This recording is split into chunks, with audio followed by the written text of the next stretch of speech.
So thank you, Daniel, so much for joining me. And I was telling you before we started that you're kind of like a household name in my school now. Everybody refers to you and Coach Daniel and Daniel's methods on treating insomnia. As you know, benzo withdrawal leads to a lot of insomnia, a lot of sleep disturbances, and most of my audience obviously are people coming off psych meds, so they're dealing with profound anxiety. And at the top of the list, I would say probably at the very top is rumination, which is just like the fuel source for insomnia, anxiety, stress, that whole hyperarousal activation stuff. So we'll get into that in a little bit, but I wanted to talk just a second about how we met because I actually went through profound insomnia during my benzo withdrawal, and it sort of recovered unknowingly. I was doing some of those things that you teach instinctively. It was just the letting go and doing nothing that in the end that actually helped me really get that on track, along with maybe some other things that I was doing to like keep my anxiety down and such. So I got over the insomnia with the benzos, but a couple years ago, year and a half, 2 years ago now, got COVID, had terrible long COVID, and developed out of nowhere bad insomnia. Now I still don't know if it was just a matter of stress run and the cup runneth over and the hyperarousal, because I was waking up with adrenaline surges and it was just very bizarre COVID symptoms. But then my doctor said, well, no, there's a lot of people that are having actual insomnia because of COVID. We think it might be a symptom, which actually might be an interesting point to, in maybe in a moment to get your opinion on that, because I know that's kind of debatable if it's this or it's that. But it did seem like it just came out of nowhere on me. Boom, hit me. And I was going days without sleeping sometimes. And it really, no matter why it started, it definitely became the problem that you describe it as, where my mind jumped in there and I kept trying to fix this. And I got into drinking. I mean, I still have a cabinet full of teas. I mean, I probably put $100 in teas. Um, this little bubble pop up. But um, I was drinking 2 to 3 cups of teas at night, ashwagandha, chamomile, all of that kind of stuff. I was mixing them and the melatonin and the blue light blocking glasses. And I mean, I was doing everything and things just kept getting worse and worse. And then I started getting those myoclonic jerks when I was falling asleep. When I would finally get so tired of 2 days of not sleeping, I would start to fall asleep and then jolt and jolt. And then at that point, you just want to rip your hair out. You go, this is like torture. This is torture. This is madness. Finally, my body's ready to go down, but now this thing's happening. I reached out to my doctor, and he said, you need to go to the hospital. This could be ALS or it's a sign of a serious neurological disorder, is what he told me. I hadn't slept for 2 days. That I'll tell you, I didn't go to the hospital, but I didn't sleep for the next 2 days, I don't think, because now I'm sitting there. I mean, my heart's going like this. I got ALS. I got MS. Is this MS? Oh my God, you're researching it. You go down that rabbit hole. And that's when I found your video, because I I just happened to Google search or into YouTube. I searched sleep jerks, and one of your videos came up, and you explained it, and I read the comments, and it was the beginning of a big change for me. So then I went down some of your other videos and I started to go, oh, this light bulb came up, in my mind. And then it was just staring me in the face, where I was like, this is just this there's such a similar philosophy between what we do, the way we frame it and how we approach it, that I was almost like, how did I not see that? But the reason I didn't see it was because insomnia was never presented to be that problem, right? Which is, I think, a huge part of your work, is like trying to educate people that no, it's not exactly what you think it is. So, just for my audience, I just wanted to give some background of how we actually met, and I think I reached out to you on Twitter, and we started a dialogue, and then we had a phone conversation, and then before we knew it, we were talking about making a sleep documentary, which we'll talk about in a little bit. And now you've flown down twice, I think, right? Twice in total, and we've been shooting that. So we got a lot of stuff to get into, and then also I'm gonna, if you don't mind, pick your brain with some questions for my students in my benzo recovery school. So lots to get into. So with that, if you don't mind, Daniel, I mean, if you give us just a little bit of an intro to you and who you are and what you're about. Absolutely. Super glad to be here, and I look forward to answering some questions from the community and discuss whatever we end up discussing. But yeah, I'm Daniel. But probably a lot of people in the community know me as Coach Daniel. That's what I call myself when I create content online. And a little bit about myself, I'm a physician. I became a physician really because it was in my family. Like my dad is a doctor, my mom is a nurse, and studied medicine. And at some point, a friend of mine just told me that there's such a thing as sleep medicine. That really intrigued me. I thought that was really fascinating, and so I got a specialization in sleep medicine. That's where I learned a bit about insomnia. I learned kind of the traditional cognitive behavioral therapy approach. And then when I started practicing sleep medicine, I saw that insomnia was a huge problem, like probably bigger than what I'd been trained mostly on, which was sleep apnea, right? So I sort of try these like CBTI techniques, that other approach, and seemed to help some people, but it was you know, it was also not very well known. So I think, what really started to change for me was like in 2018, I decided to create a YouTube channel. And my idea at that point was actually, I'm going to teach the world CBTI because in my mind, it was simply that insomnia can be solved with CBTI, but people haven't heard of it. So I started a YouTube channel talking about CBTI. But then, I got comments from people and I started interacting with people. I had email conversations with people in the community, and I realized that CBTI isn't really that great. There's some problems with it. Mhm. And eventually, through this kind of never ending, ongoing, still ongoing conversation with the community, I really started to understand insomnia and developed, our own philosophy, which we call NADO, or non-attachment to the outcome. And that's, an ongoing movement to really help the world with sleep. So that's kind of my bio there. That's great. That's very interesting. And I did try a little CBTI because my background's in clinical psychology, so I knew, a little bit about CBTI. We dabbled in it, to say the least. And I did go down that rabbit hole. And like a lot of people, even in my school that start with CBTI, I had the problem of it created too much of a fixation on the technique. So especially the 20-minute rule in bed. I mean, that was the worst. That was the undoing. They really should address that because I imagine they lose so many people on that one alone because it's the same thing. You go, okay, I'm tired. I'm going to lay down. I'm going to try to go to sleep. You look at the clock. The timer begins, the countdown 20 minutes. And then you close your eyes. You look back. It's been 15 minutes. You close your eyes. It's 10 minutes. And by the time you get to 10 minutes, you just start panicking again. You go, well, there's no way I'm going to be asleep in 10 minutes.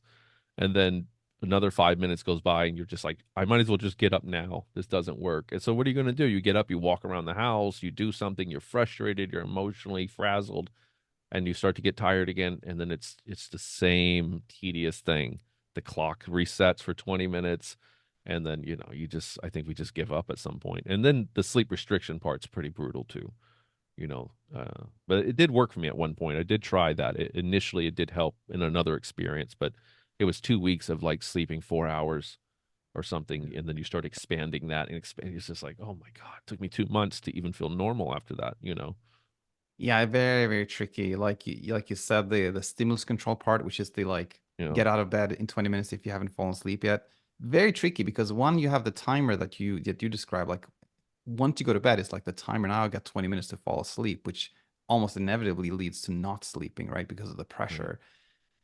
Now, when you leave the bed, there's kind of another timer that starts right away, which is like you're told, don't go back to bed unless you feel sleepy again. So now the timer starts towards Mm. like feeling sleepy again. That's a new timer. Now you're waiting for something new, right? And that's also super tricky because when we are waiting to become sleepy and we're kind of monitoring ourselves to see like, am I sleepy enough? Am I tired enough? That alone creates the hyperarousal anxiety around it that keeps us from feeling sleepy. So it can take like forever until we feel sleepy. And as I said, then when we finally feel sleepy and go back to bed, then the new timer starts. So it's really, really difficult, really troublesome. I've never, I can't say that I've ever heard somebody say like that really helped me. So it's very, very Yeah. tricky.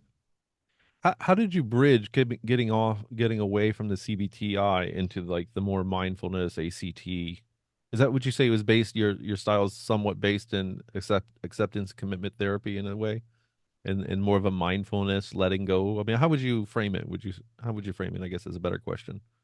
No, that's a great question. And I would say like the way we teach or I teach is sort of based on like two pillars, if you will. And one is the pillar that you sort of allude to, which is the kind of universal truths that we find in like Buddhism, Zen Buddhism, mindfulness, ACT, even Stoicism, which is really about like letting go, not being attached to the Mm, outcome, right? Not striving, non-doing, et cetera, et cetera. That's kind of one pillar.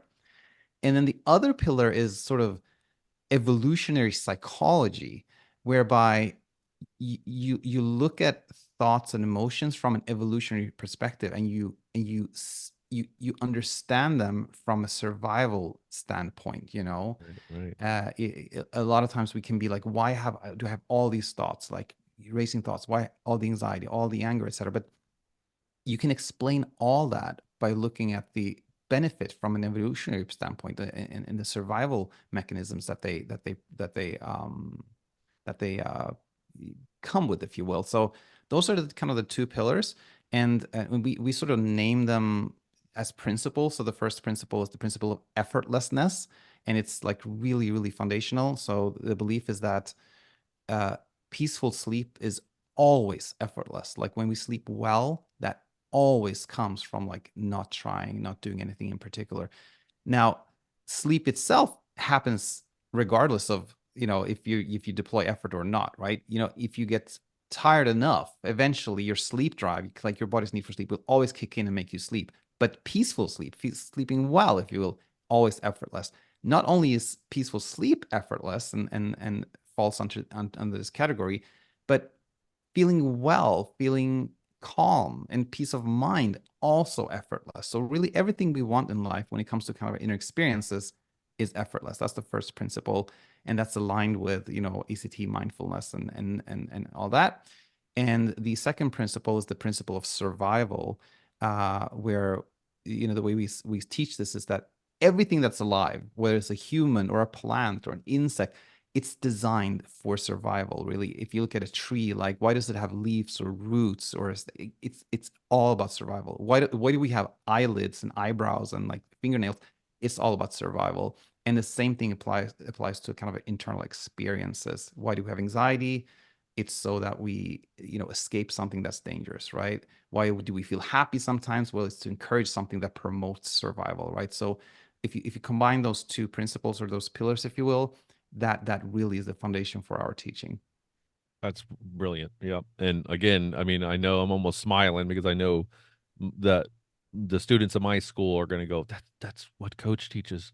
It's such a similar thing. When you said evolutionary psychology, evolutionary biology, those two things I think are my basis now. They're my almost become the foundation of my orientation, even in terms of clinical psychology. And I do implement CBT and mindfulness, but really the evolutionary biology, psychology stuff, and mindfulness are huge, huge, 50, 60%, 70%, maybe even of what I do, I think. And it sounds like a big part. So, I designed my logo and I created this lotus flower with a bear sitting in front of it, and he's looking up kind of passively at this North Star that I put up. And I broke this whole thing down into the symbolism. I thought a lot about it, and I symbolized the bear as fear, this primordial fear, just raw fear, because my students are probably almost tired of me using the bear in analogies, but it's just perfect. And I said, you got to think about the limbic system and how it evolved. It didn't evolve to worry about the things we worry about today. It evolved in nature. It evolved running and dodging predators. And once you understand that mechanism and how that works, then you can really start to build from that and make it work for you in a sense, or at least understand it and learn how to tame the bear. So instead of looking at fear and like the bear as being just a mauling grizzly bear, that's mad and frenzied and going to eat you, I said it's more like this bear is, of course, symbolized by fear. It feeds on your rumination. It feeds on your anxiety. It's like food. It's like if you have your garbage left out, that bear will just keep coming back and eating that garbage. And so every time you're afraid, every anxious thought, all of that And so I use this as a playful analogy, and then I'll break it down further into the limbic system and talk about hyperarousal.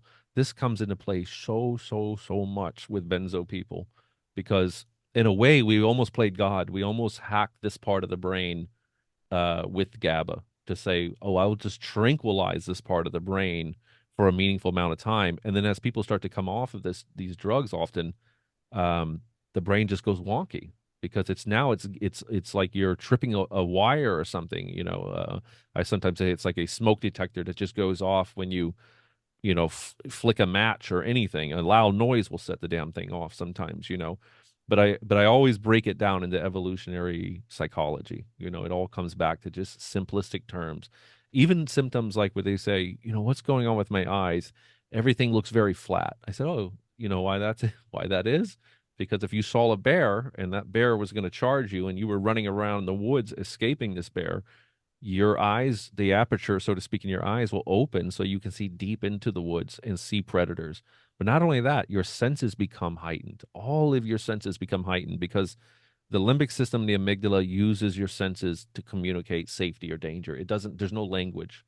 It wasn't even a language when we evolved, right? There was no language. So you can't just talk to it. And it's interesting enough that even sometimes where I think CBT with classical therapy sometimes backfires with benzo people, because I truly believe the CBT, the self talk, the obsessant talking back, it would be almost like if someone came to you and said, Coach Daniel, can I just talk myself into sleep? Can I just lay there and say it's going to be okay? And can I just do that? And I don't know how you feel about this, but in my work, I find it's a slippery slope. There's a thin line where that could be very helpful. And then on the other hand, the limbic system or the amygdala starts to go, I'm sensing distress. Why are you doing all this effort? Why do you keep telling me it's going to be okay? I said, think about it. If you were sitting on the couch with a friend and you just kept jumping up and looking out the window and then sitting down and then checking the front door and the lock and then sitting down and then, always looking over at your friend saying, it's okay. We're safe. And he would say, okay, okay. Well, I'm starting not to feel safe because you're doing all of this stuff. Why do you keep telling me it? I said, so just sometimes that anxiety and that effort attached will backfire. So what I try to do is use the senses actually to convey safety. It's such a better way because that's what the amygdala listens to anyway. So I say, have a hot bath, of course you can't do this with regard to like sleep. You wouldn't do it to sleep. No, we're just doing it because it feels good and it's safe, and we're trying to communicate safety to this part of the brain through the senses. So I might have them sit in a bathtub in a hot bath and do some deep breathing and practice letting go, practice surrendering, practice no judgment. Put a piece of chocolate in their mouth. You taste the pleasure. It's good. I teach them that to the amygdala, pleasure is safety. If you feel good, if you smell good things, if you hear good things, if you see good things, this is the language of the limbic system, right? And so I've had very, very great results with just doing that. Their rumination comes down, their stress comes down. They might even start sleeping better, like the intrusive thoughts, the symptoms. So the way benzos works is as the hyperarousal goes up, all the symptomology goes up. It's so dynamically interrelated. And one thing that's been kind of a curveball in the benzo community, and I bet it's the same way with insomnia, I'm willing to bet, is that our instincts aren't always right. So their instinct is to run away from all this fearful stuff, right? And so, so getting them to do certain exercises, there's a lot of the benzo community that says, don't do that. It's a very lay and pray model, and it's not a surrender model. It's a white knuckling model. Just grind through it, but don't do therapy. Don't do exposure therapy. Don't do mindfulness. These things don't work. And so when I came around, I said, well, I made them work for me very well. I think they really probably saved my life when I was going through benzo withdrawal. But I do understand that there's a nuance to it all. So there's so many interesting overlaps. So even as I have my clients do checklists and things that are aimed to like lower the limbic system, I also come back to something that you teach, which is like you can't put pressure on those things, right? So if you're going to go for a walk every morning for 30 minutes, you know what? That might help your sleep. It really can. The circadian rhythm and the exercise and Walking 30 minutes a day over 3 months in multiple studies have been shown to be as effective as Zoloft. So, as an antidepressant. So that's great stuff. But you can't walk because it's going to make you sleep. If you do that, you might as well not do it. It will backfire. It will all backfire on you. And I tell them the same message with recovery, because then they'll go, "Why?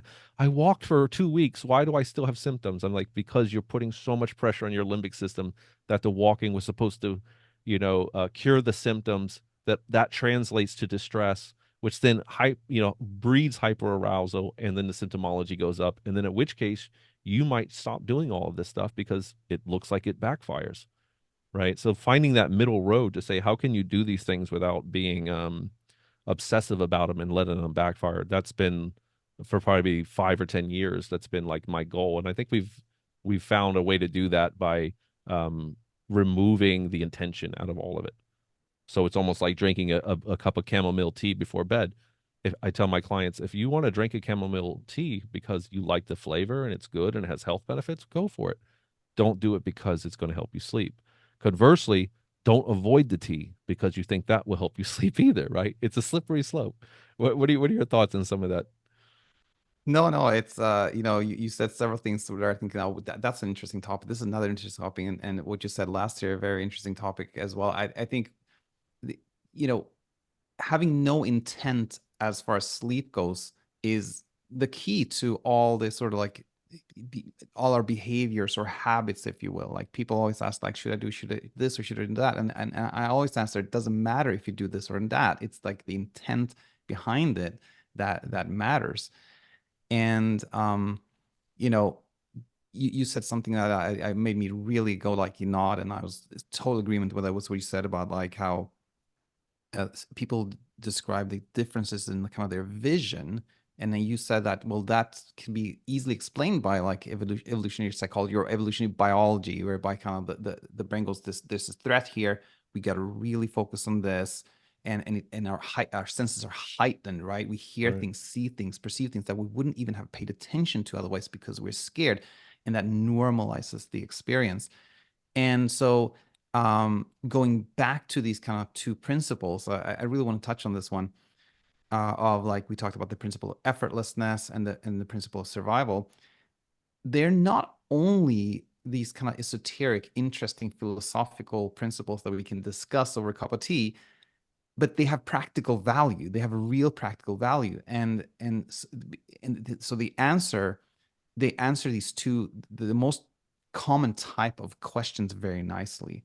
And I call these questions a should question, and I call them a why question. So the should question is basically like, hey, should I lower the temperature in my room to sleep? Or, should I have blocking glasses or something like that? Those are should questions. And the should questions are answered by the effortlessness principle, meaning when you think, should I do this? Then we can remember that peaceful sleep is effortless. It comes when we're not trying anything, right? So the answer becomes, again, it doesn't matter if you do this or not. What matters is the underlying principle. So should questions are answered by the effortlessness principle. Now the why questions are different. And the why questions are kind of like, why is my heart racing so much? Why am I shaking? Why am I feeling nauseous? Why do I feel like I vomit? Why am I anxious, etc.? And the why questions are answered by the survival principle.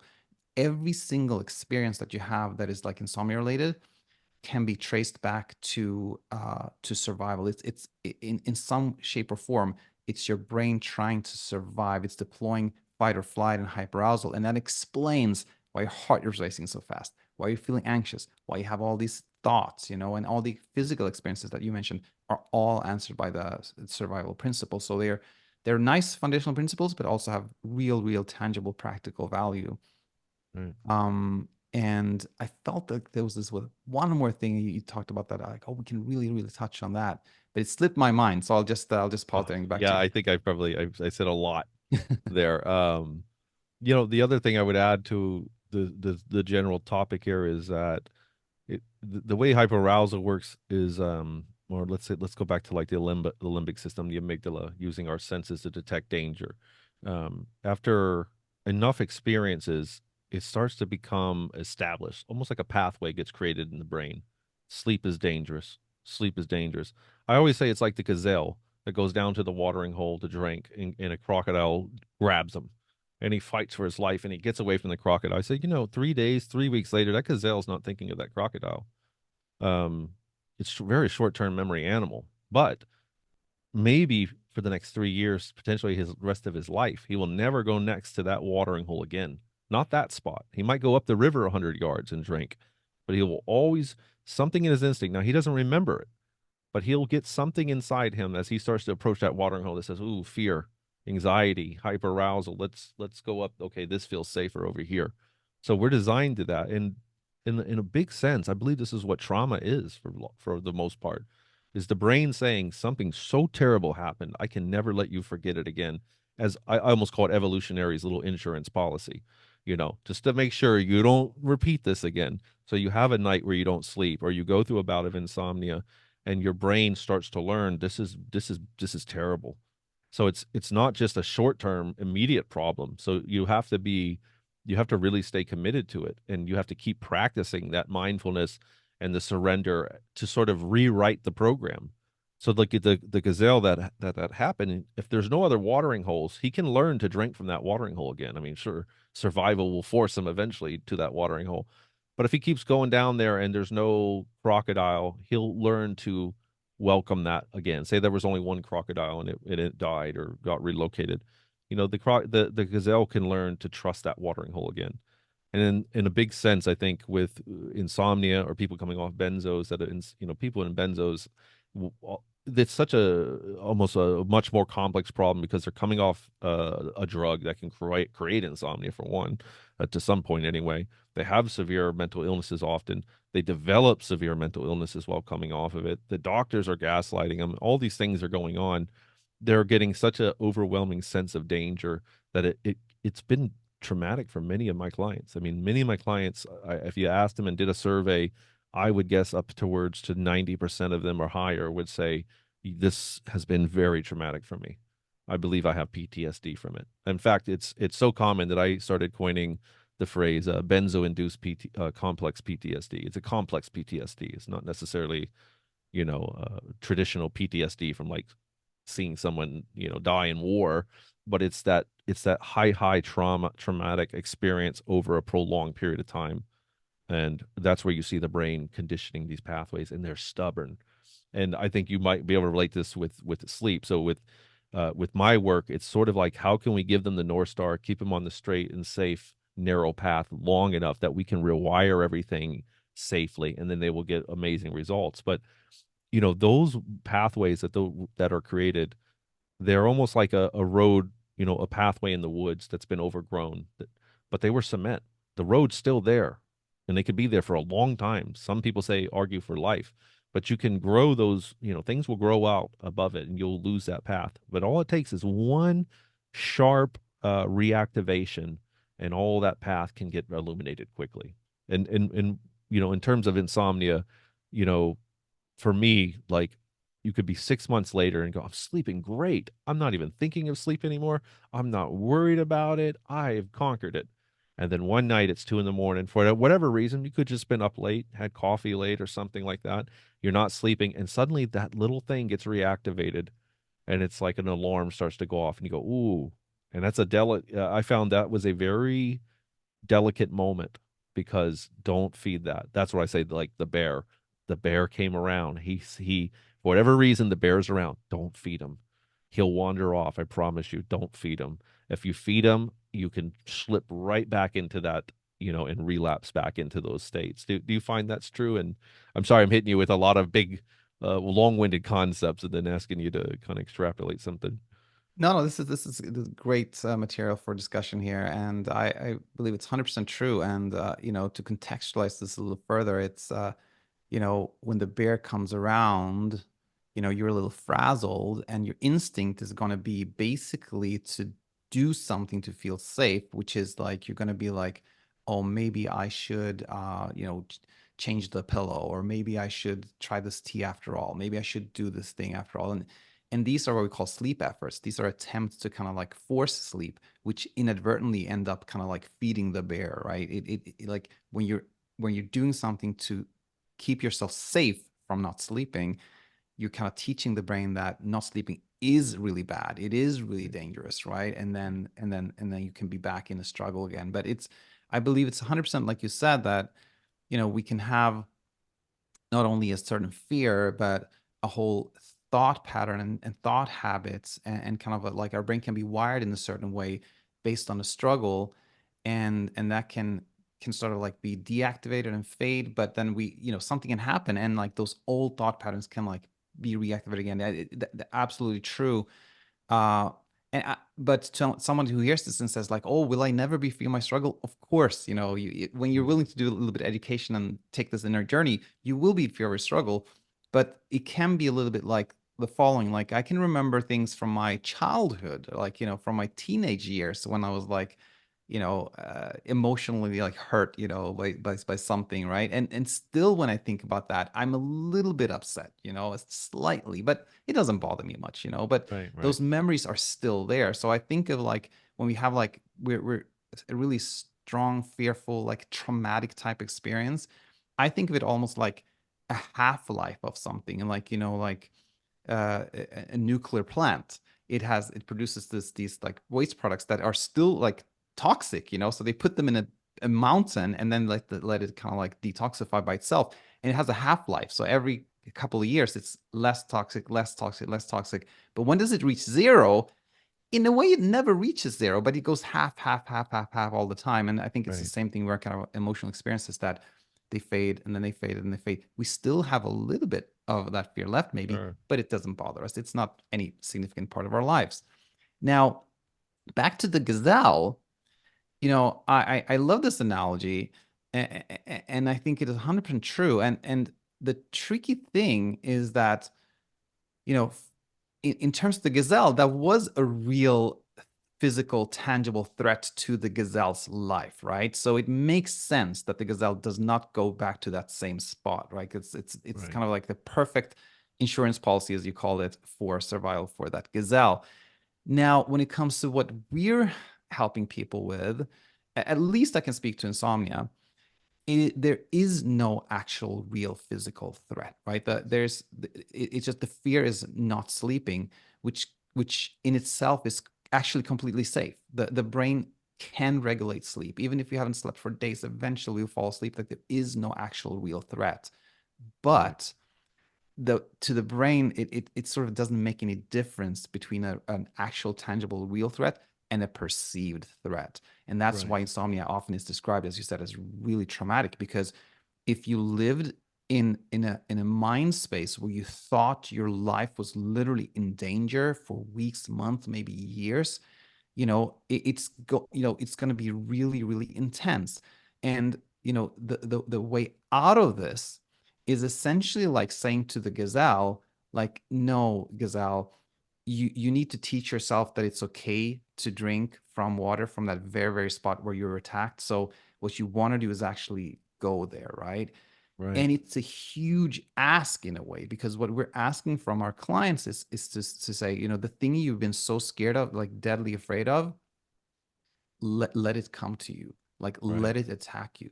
Don't try to run away from it, because then you're gonna, keep this storyline going that there is some real threat.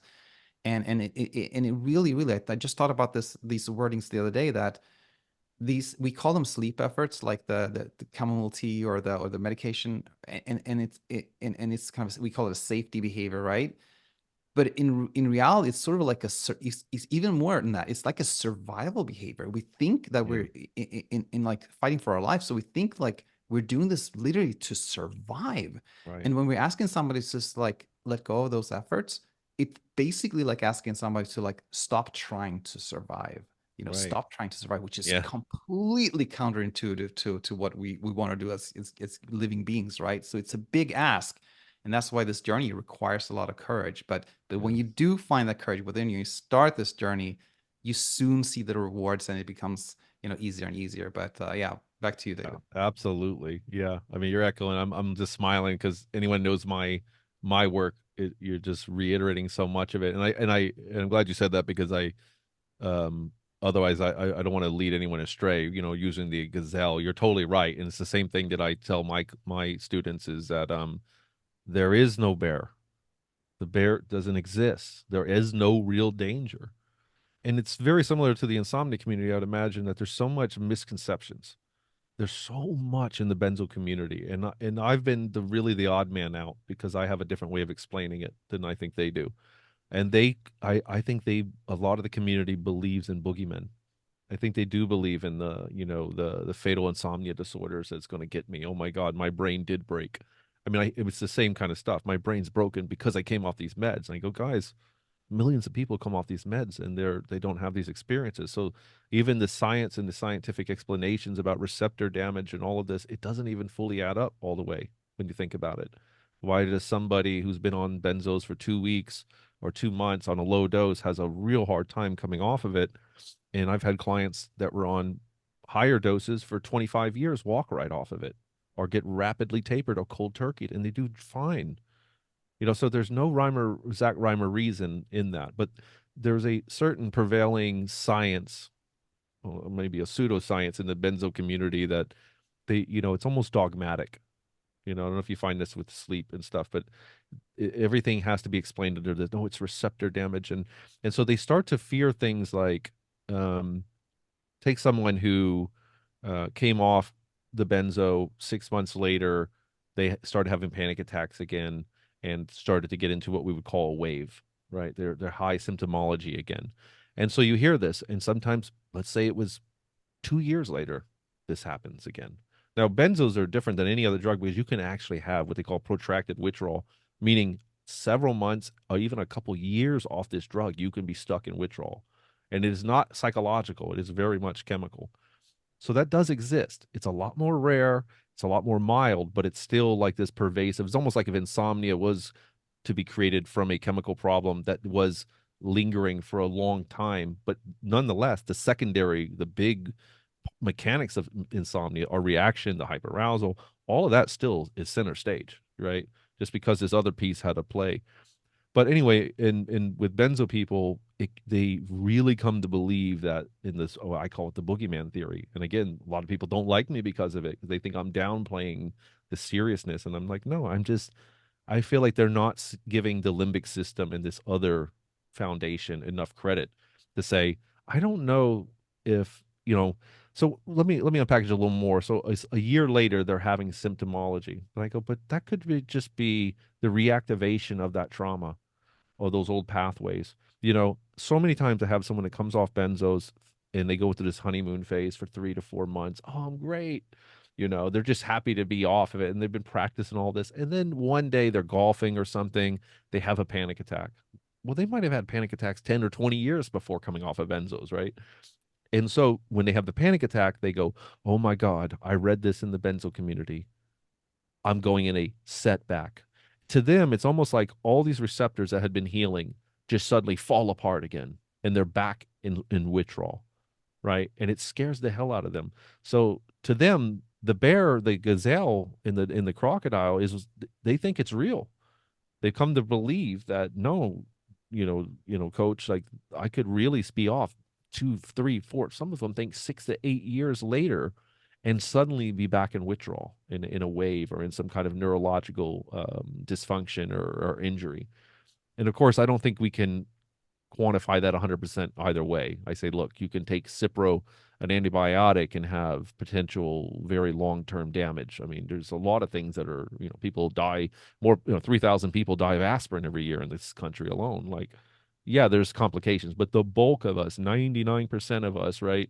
I don't think it's that. I don't, so, I know I'm being a little bit long-winded, but I'm also trying to get you up to speed and I'm trying to think of my audience that's listening as well to some of this. So the problem, as I see it, as I'm working with them, is so much to teach them that, like, don't fear that.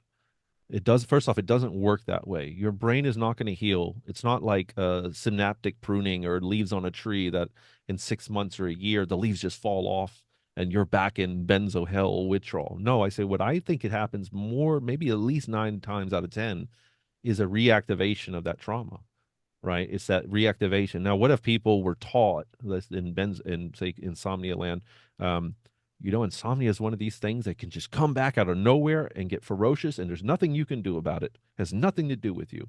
You could do all Coach Daniel's methods have nothing to do with you because it's a brain damage, you see.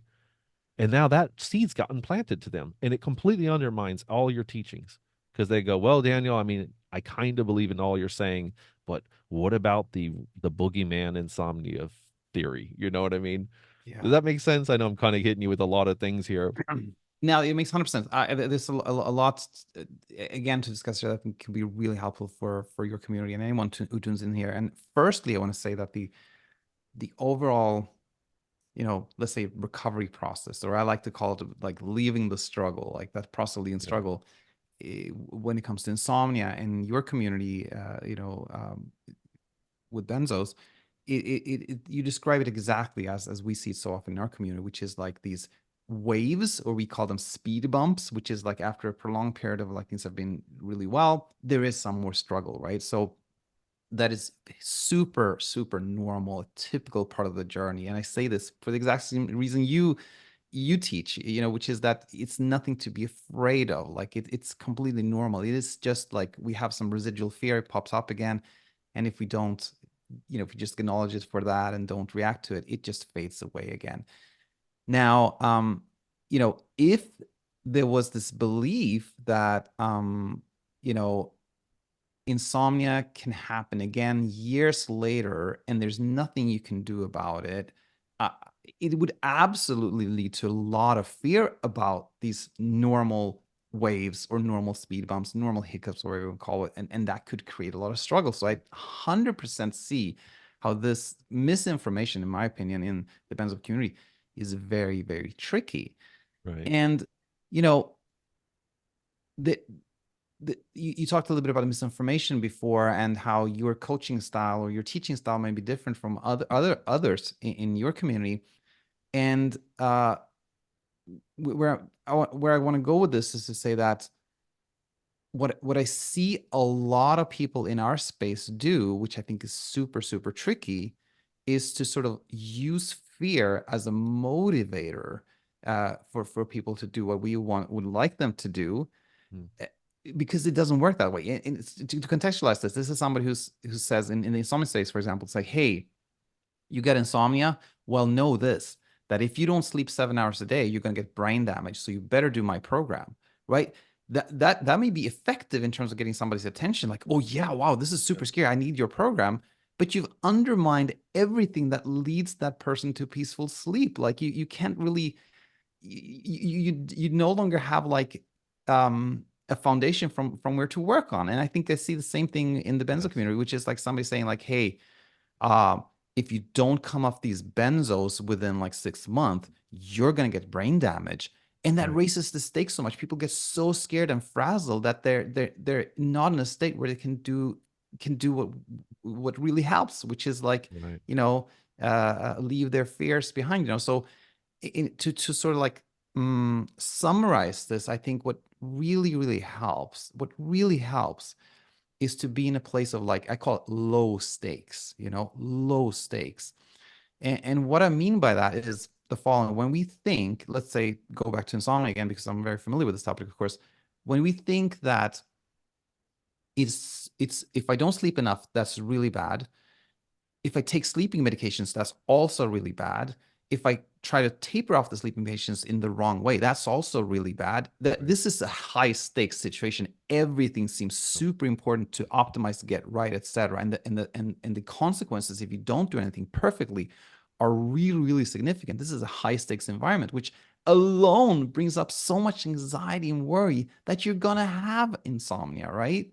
Yep. So what we want is a low stakes environment where we see that, these sleep medications, sure, like you said, they can have side effects, but so does a million other things in life. Like the side effects are, not really what matter here. And there's never been any study showing that taking sleep medications causes any like disease or condition or anything like that. So that brings the stakes down, right? And when you teach Right. like sleeping, like little sleep itself has never been shown to cause any health issues, that brings the stakes down. So when we're in this low stakes environment, everything becomes so much easier. So, Yeah.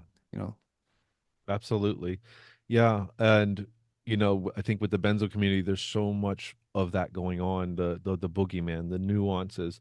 If you don't taper really slow, I've got people that have tapered down, say 10 milligrams of Valium, they get down to 1 milligram. The lowest tablet you can get is 2 milligrams. I mean, that's half of, 1 milligram, and they've been on it for 3 years tapering. 3 years on 1 milligram, something a doctor would just take you off, and I feel for them because I think as they're going through this, it's like a pot of water that just keeps getting hotter and hotter and hotter, and they're desperately trying to slow and cool that water down, so they start to get arrested in their taper. So you get them stuck in this situation, and then it's almost like there's so many other branches to it. They're told if you can't take an antidepressant, there's people in the benzo community that kill themselves every year, many of them because, and I truly believe because they're so sick, major depression, whether they had it before or after or during the benzo situation, but they're taught by a lot of these people that you can't heal. Your brain won't heal if you're on an antidepressant. So now they're trying to race off the antidepressant. They're coming off and then they're not sleeping. So they start taking gabapentin or some kind of sleep aid and they start to come off that. And I've just watched these people, these beautiful souls disintegrate into shells of themselves. And they're just surrounded by boogeymen. And then at that point, none of the doctors can help them. Nobody knows what's going on. Therapy's useless. And I call it the doom and gloom crowd. They get stuck into these forums and it's an echo chamber, a reverberation of just all the boogeyman hitting them from everywhere. Did you eat spinach? Oh God, you can't eat spinach. It has glutamate in it, and glutamate's an excitatory neuroreceptor and da da da da da, or neurotransmitter. And what are you drinking? And like I said, are you on a med? Are you trying to do therapy? Therapy doesn't work. Exposure doesn't work. All these things doesn't work. And I say, you're just disarming someone so much that people have to remember that we're talking about limbic system, fight or flight, that there's levels to this. Seeing, being in the woods in the evening and hearing a twig snap was enough to get you to go, ooh, what's that? Seeing the bear 100 yards away is another level. The bear seeing you and coming towards you is another level. The bear charging you and you running from the bear is another level. The bear pinning you down and starting to maul you is another level, right? It just keeps escalating. And eventually, they call it fight or flight, but there's five F's of it. There's fight, flight, freeze, flop, fawn. So eventually your limbic system will just disassociate you. You'll just lay there. A lot of rape victims and people that have been in war and serious traumatic experiences will talk about this. They're like, I was having an out of body experience. I couldn't even move.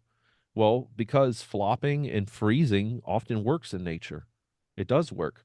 So what a clever evolutionary intelligence in the brain to cause this when you wouldn't know to do that. So you don't have to play dead. The limbic system will make you play dead. Right. So anyway, my point is to say that there's constant disescalation. And with benzo, especially coming off of benzo, is already such an accelerant to that process. It almost automatically introduces them to a mauling of a bear, in terms of how the limbic system reacts.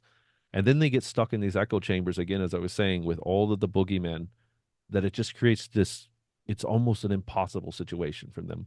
And they get locked in fight or flight. And that's when now they're so hyper aroused that even tapering becomes the boogeyman, ironically.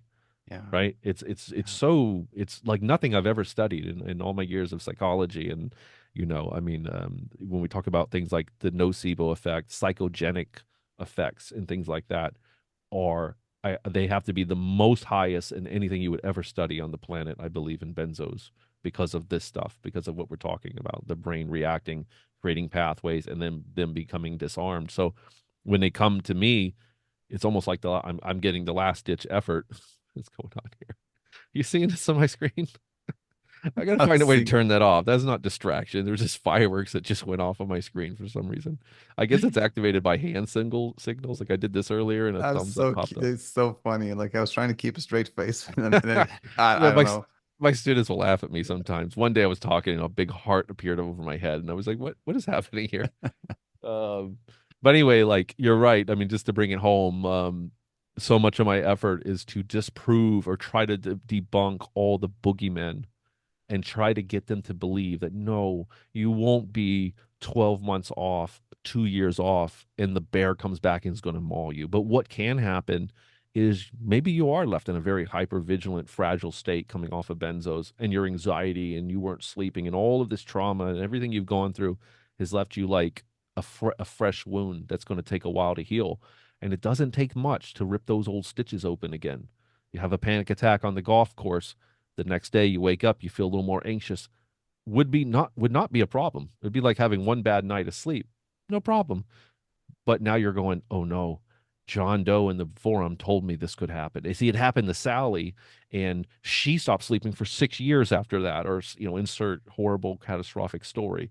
And I tell them all the time that enough is the math to bring you back to the place that you fear. To bring you back into you're buried into the symptomology, which then they'll say, but coach, it feels like withdrawal. I go, it feels like withdrawal because that's all the symptomology you had when you were in withdrawal. Of course it does. But what it's not your brain broke.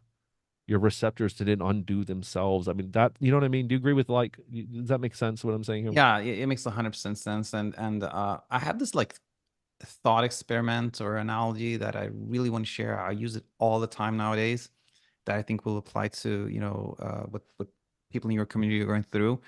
But just a quick comment before that on, the echo chamber that you describe and, the misinformation that's out there. The tricky thing that we're dealing with is that what really gets people's attentions is fear, right? So Yeah. people out there who have a YouTube channel, podcast or something, and are essentially fear mongering, they get the huge followings, they get Yeah. all the likes, the shares and all that stuff. And when people are trying to do what we're trying to do, which is like saying, listen, there is actually no bear. You're all right. It's fine. It doesn't get people's attention the same way. So it's Yeah. very, very difficult. But to leave this kind of little mini topic here on a positive note, I believe that there is such a thing as truth. And I think we are onto the truth. And I think the truth is durable, Mm. and eventually people see that. And I think eventually we can make a real difference. But at this point in time on planet Earth, it's a little tricky. But going back to the teachings here, you know, you mentioned somebody says like this feels like withdrawal, and they said, well, based on how your kind of brain reacts to the same, it can feel the same. Like the way I hear this is basically that fear, like you're scared, and when you were withdrawing, you were also scared, frazzled, anxious, and that's popping out like that's what feels the same. And the point here, or let me share this thought experiment with you that I use all the time. So oftentimes in our community, we have people that are really scared, not necessarily not sleeping or pulling an all-night or something like that, but how they will feel the next day. People are like, hey, Daniel, like if I don't sleep, well, that's okay. But how I feel the next day is I'm just miserable. I can't have that. And this is, of course, very, very difficult because for this person, they're going to really want to avoid how they feel the next day if they don't sleep, which makes them really pressure to sleep. They feel like a huge pressure to sleep, which then keeps them awake because Right. we don't sleep when we feel pressure to sleep, right? So it's a very tricky situation. So then I always say, like, let's really take a deep look at why you feel the way you feel after not sleeping. And let's say that my student says, all right. Then I say, okay, let's imagine we take a random person off the street, and say, hey, we're going to do an experiment. You want to join? They say, sure. They are now our subject. We take our subject and we keep them up an entire night. And then we ask them, how do you feel right now? Right. And, the answer we're most likely going to get from the random person that we kept up all night is this person saying, you know what? I feel a bit sleepy, tired. I'm a little foggy, can't really concentrate. And what this shows us is that, yes, not sleeping in and of itself, regardless of how we think of it, can make us tired, sleepy, and a little bit hard to focus. This is true. Nothing we want to deny or try to downplay. This is true. But what really, really matters is what we will not hear from our subject. So the random person we kept up all night and that we ask how they feel, they will not say, I feel like I'm in a tsunami of anxiety. My world is Right. collapsing upon me. I'm vomiting. I'm nauseous. I can't put one foot in front of the other. Like I'm just like completely, utterly hopeless and tired, right? And this illustrates to us that what matters is not how many hours we slept or were awake at night, but it's the story around it that matters. It's the Yeah. person who goes, the fact that I didn't sleep, it means I'm broken. It means things are hopeless. It means I'll never get better. That's what leads to the anxiety, the hopelessness, the sadness, all the things that the person is scared of. Yes. And when this person understands this, when a student understands this, they go like, oh, so what really matters is not that I sleep more, it's more how I talk to myself, the story I tell myself, how I interpret things. That's really what matters. And now this person is in a completely different place. They're Mm. not so pressured to sleep. Sleep happens easier. And when they don't sleep, they just go like, well, I was a little frazzled. I was a little anxious. That's all it was. There's no storyline. And then the experience of the day completely changes. This person can actually have a sleepless night, but have a great day afterwards, you know? Right. Hmm. And you know, the opposite can also happen, which is also illustrative, which is like we can sleep very, very well, and then something happens and we feel kind of miserable the day after. So this analogy can be really, really helpful. And I'm going to kind of like take the liberty of translating it to benzo withdrawal, which is if you imagine taking like a random person and putting them on like a benzo drug for a long time, but they have no emotional attachment to it. They were not put on it for any type of like stress they were going through. You just randomly put a person on a benzo and you taper them off of that benzo. Can they have withdrawal symptoms from that? Absolutely. 100% they can have withdrawal symptoms. But most likely, you're not going to hear this person say, like, my world's collapsing, my world's ending, I'm completely Right. disorganized or dysfunctional, because that is not the withdrawal symptoms. It's kind of the fear of the withdrawal symptoms or the Right. thoughts around the withdrawal symptoms. And Hmm. that's what really, really matters. So that's I'll pause there and say and go back to you. Like, does it make Yeah. sense, David? 100%. I just keep smiling because I mean we're like one mind on this thing. It's so much. I almost kept waiting because we never really got this deep into it. So I kept thinking, oh, I'm going to say something and Daniel's going to disagree or he's going to, he's going to throw me a curveball. But so far it's been the exact same thing. And I think what I was hearing and a lot of what you were just saying was along the lines of what I teach is a couple things. There's a difference between fear and anxiety. I say fear. I said anxiety is like going camping and worried that you might encounter a bear.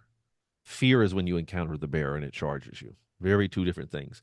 So many of us react in fear to an anxious situation.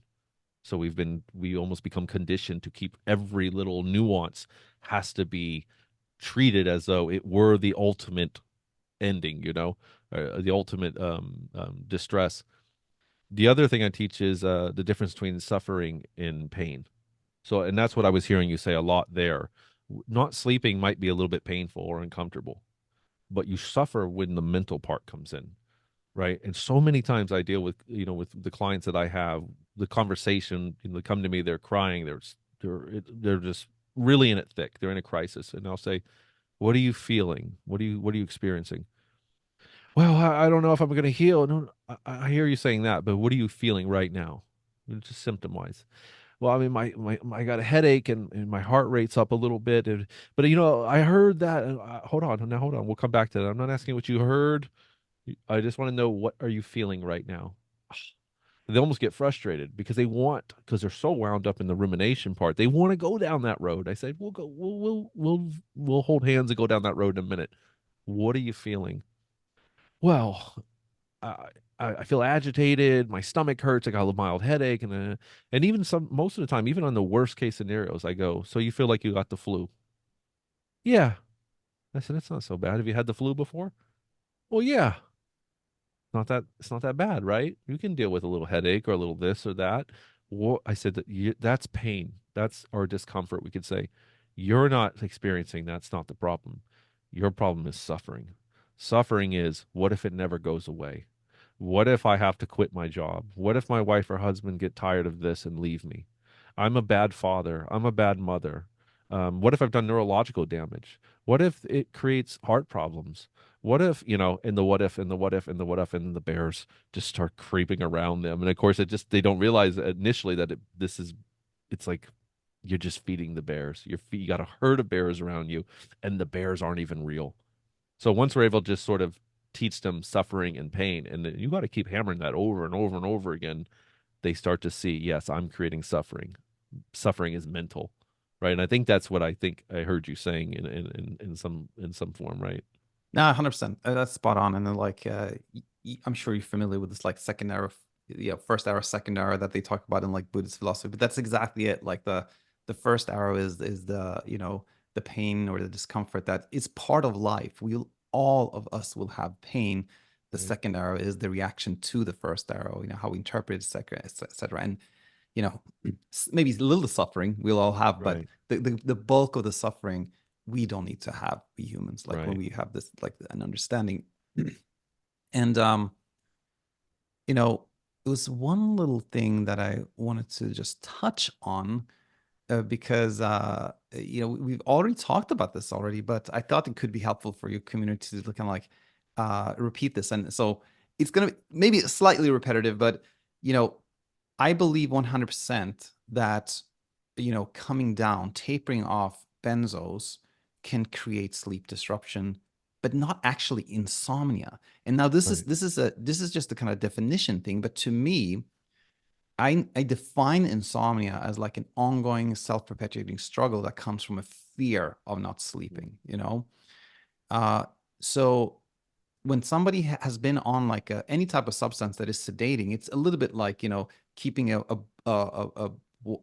ball underwater, right? You can suppress something underwater, and when you let go, like it's gonna want to pop up. Like our nervous system has been suppressed by something sedating. When you remove the sedation, there will Right. be some kind of uh, uh, hyperactive activity. Like there's going to be like extra activity in that nervous system. That can definitely happen as a simple mechanical physiological effect of coming off a sedating medication, and that can lead to what we call sleep disruption, or you're awake a little bit more than you otherwise would. Right. But if you don't have any particular fears or thoughts around that, that's just it. You're going to be awake a little bit longer, right? But that's not insomnia, because if you're not afraid of being awake, there's no insomnia. So again, Yeah.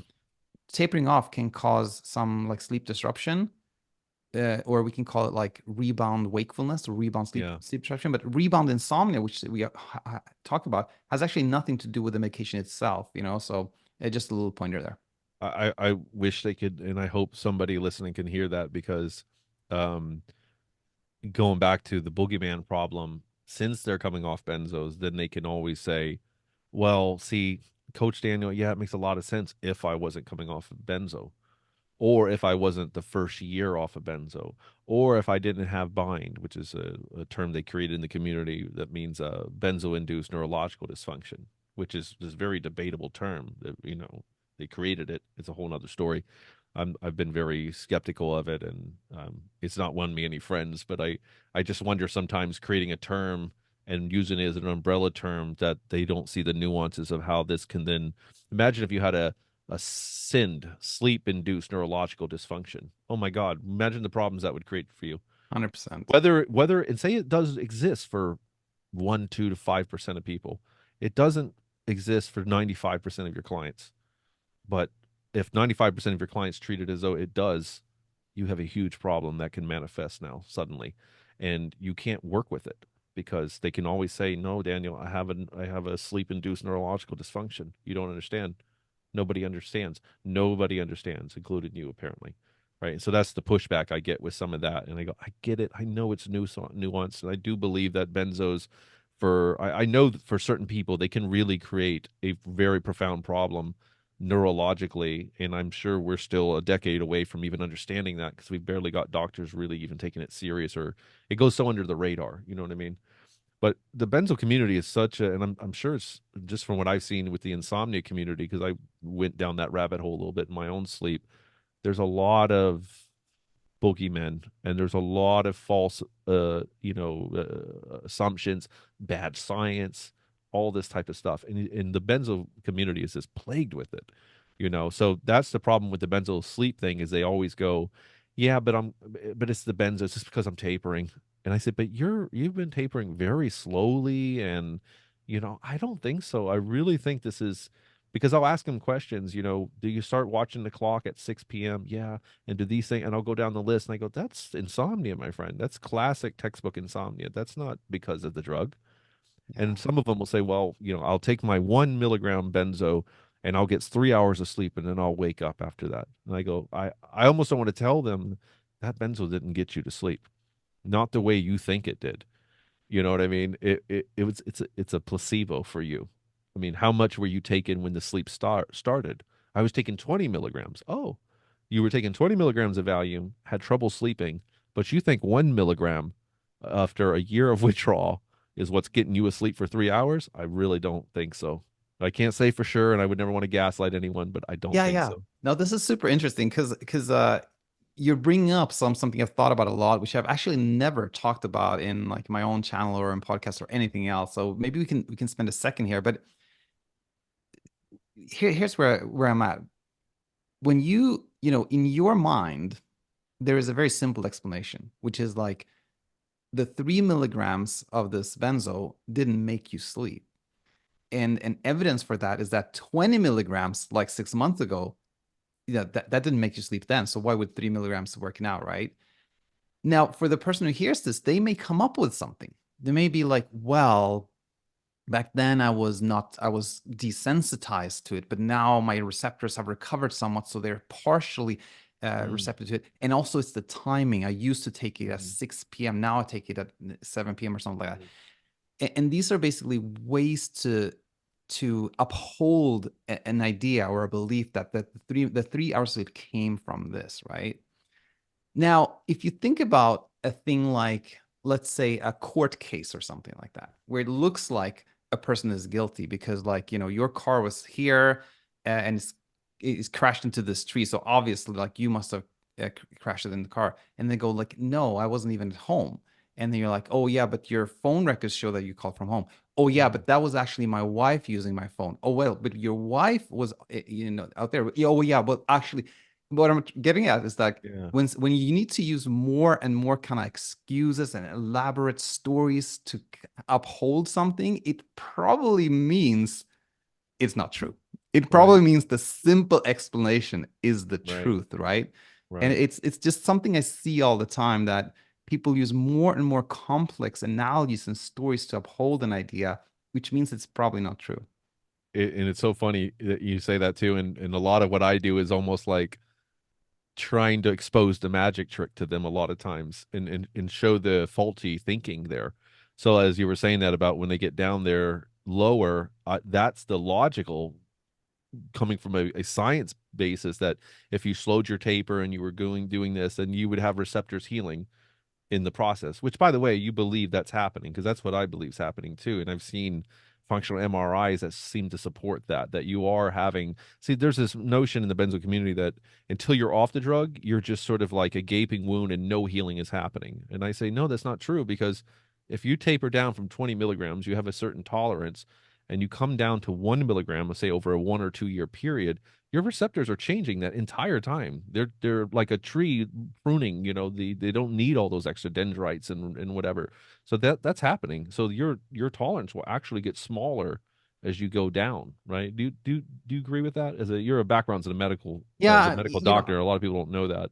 I will say that yeah, I am a medical doctor, but you have much more knowledge than I have in terms of like the neurobiological dimension of this. But my belief, based on the what I know, is that you have a certain amount of synapses for a certain amount of is for you have a certain amount of receptors, let's say, for a certain substance in the brain, right? Right. And if you produce, if you kind of like bathe the brain in a certain substance, then it's going to be like, oh, we don't need all these receptors. Let's downregulate those, right? Right. And so you downregulate receptors when there's an excess of a substance, and then when you remove that, some of those receptors can be like reproduced or grow back or something like that. So the way I see it, is that there's not necessarily damage from a drug. I think of it more as like a change, like the brain has changed in a certain way responding to a drug. And when you Right. remove that drug, the brain kind of adapts to that and changes to that. Right. And I think that is a gradual thing, not like all or nothing, right? So that's kind of I totally my agree. sense. And see, again, there's this theory of receptor damage in the community, and I'm like, I've never heard it explained that way in my education. and and I was pre-med at one point. I took a lot of anatomy and physiology and microbiology and all this, and I've never heard it explained that way. I know there is some area of science that might validate that, but I see it as you do. I'm just like, no, it's a process. And by the way, this process is happening every second on a very small level. If we're having a conversation right now and someone's in what we're saying is making them feel good, where do you think those feelings are come from? What do you think is happening to the brain? And then if we start to talk about scary things and they start to get afraid, where do you think that's coming from? It's like the whole thing is the brain is a constantly moving, molding, meshing kind of process. It's not like a tree. It doesn't just the leaves fall off and then you wait for them to grow back. And no, if it's like an octopus. It's living, it's moving, it's breathing. In a sense, there, right? So It's always yeah, exactly. It's a dynamic process that's always ongoing, right? So and what I think people may not think about so much is that the changes that take place in the brain, uh, I think are very significant just in response to, for example, education. Like we learn things, and then there's significant changes in our brain. Like that's surely measurable too. yeah, People tend to think that it's just like some chemical substances. They have the big impact on the brain, but education and learning and engaging with people and stuff like that, I'm sure have huge yeah, impact on like the yeah. physiology of our brain. Absolutely. Neuroplasticity in a lot, you're talking about like neuroplasticity building. In fact, they debunked the chemical imbalance model of an SSRI being effective. They used to think, oh, you have low serotonin, you got to put more. And then they say, no, that's not true. They did so many studies on people that had normal level of serotonin, and that wasn't quite the thing. But they said, well, we know this stuff is working, at least for 30% of the people that take it. How's it working? And what they're realizing is that it was actually creating a neuroplasticity effect in the brain, that these receptors and that there was an increase in actual synapses and neurons in parts of like the hippocampus or hypothalamus that were that part of the brain that, again, going back to the limbic system, this part of the brain starts to shrink with mental illness, with high stress, and just different mental illness. And the brain, and another thing I tell my clients or my students is that the brain is like a fish in a bowl, in a sense that it will stop growing or shrink depending on the atmosphere or the environment that it's in. So you take someone who had a normal full life and you put them in a dark room and you take away all their senses and all their communication and all of these things that they used to do, all this stimulus and all that movement. Movement is neurons. It's synapses. It's people who like athletes have broader, more synapses and more neural things going on in like the back of the brain, associated with movement and such. So it's like in neuroplasticity, we have a term, use it or lose it. In other words, is what I'm trying to say. So these people will actually have their brains will shrink to a certain, no, not significantly really, but, significant enough, right? And specifically in that hippocampus area will actually shrink down and stuff. So they were finding that like SSRIs and certain meds, now they got new ones like, I think it's Auvelity, it's Wellbutrin mixed with like the acting agent in cough syrup, and it has a neuroplasticity effect. Same with ketamine, neuroplasticity effect. Well, what does ketamine do? Ketamine is not an SSRI. Works really good on depression and anxiety, though. You know what I mean? So the model's been changed, and just saying, lending to what you're saying that it's more about neuroplasticity. So as I work with my students, I say even something like painting and writing poetry and getting back into your life and engaging life again, it is your prescription for mental health. It has always been your prescription for mental health. We are social creatures. We're designed to be a certain way. And you go through this horrible situation, it takes away all of those natural resources from you. Your brain reacts, it shrinks down. A lot of dynamic processes start to happen. And that's in itself a breeding ground for mental illness, almost by default, right? Because you don't have the things that were your prescription for mental health. So it's not just mental illness. It's what is your prescription for mental health? I don't have it no more. I don't eat the right things. I don't get enough sunlight. I don't get enough exercise. I don't get enough interaction with other humans. I have no purpose. I have no joy. I have no drive. And all I have is a limbic system that's constantly waiting for the grizzly bear to eat me, right? It is a absolute recipe for mental illness, right?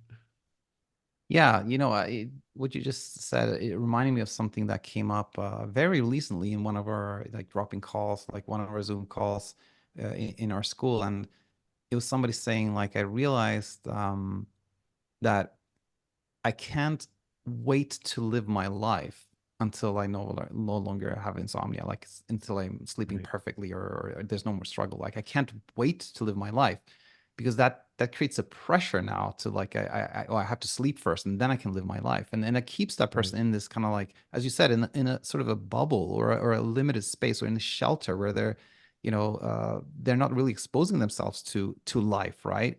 And so this person was realizing that like I can live my life now, even though I'm not sleeping quote unquote perfectly.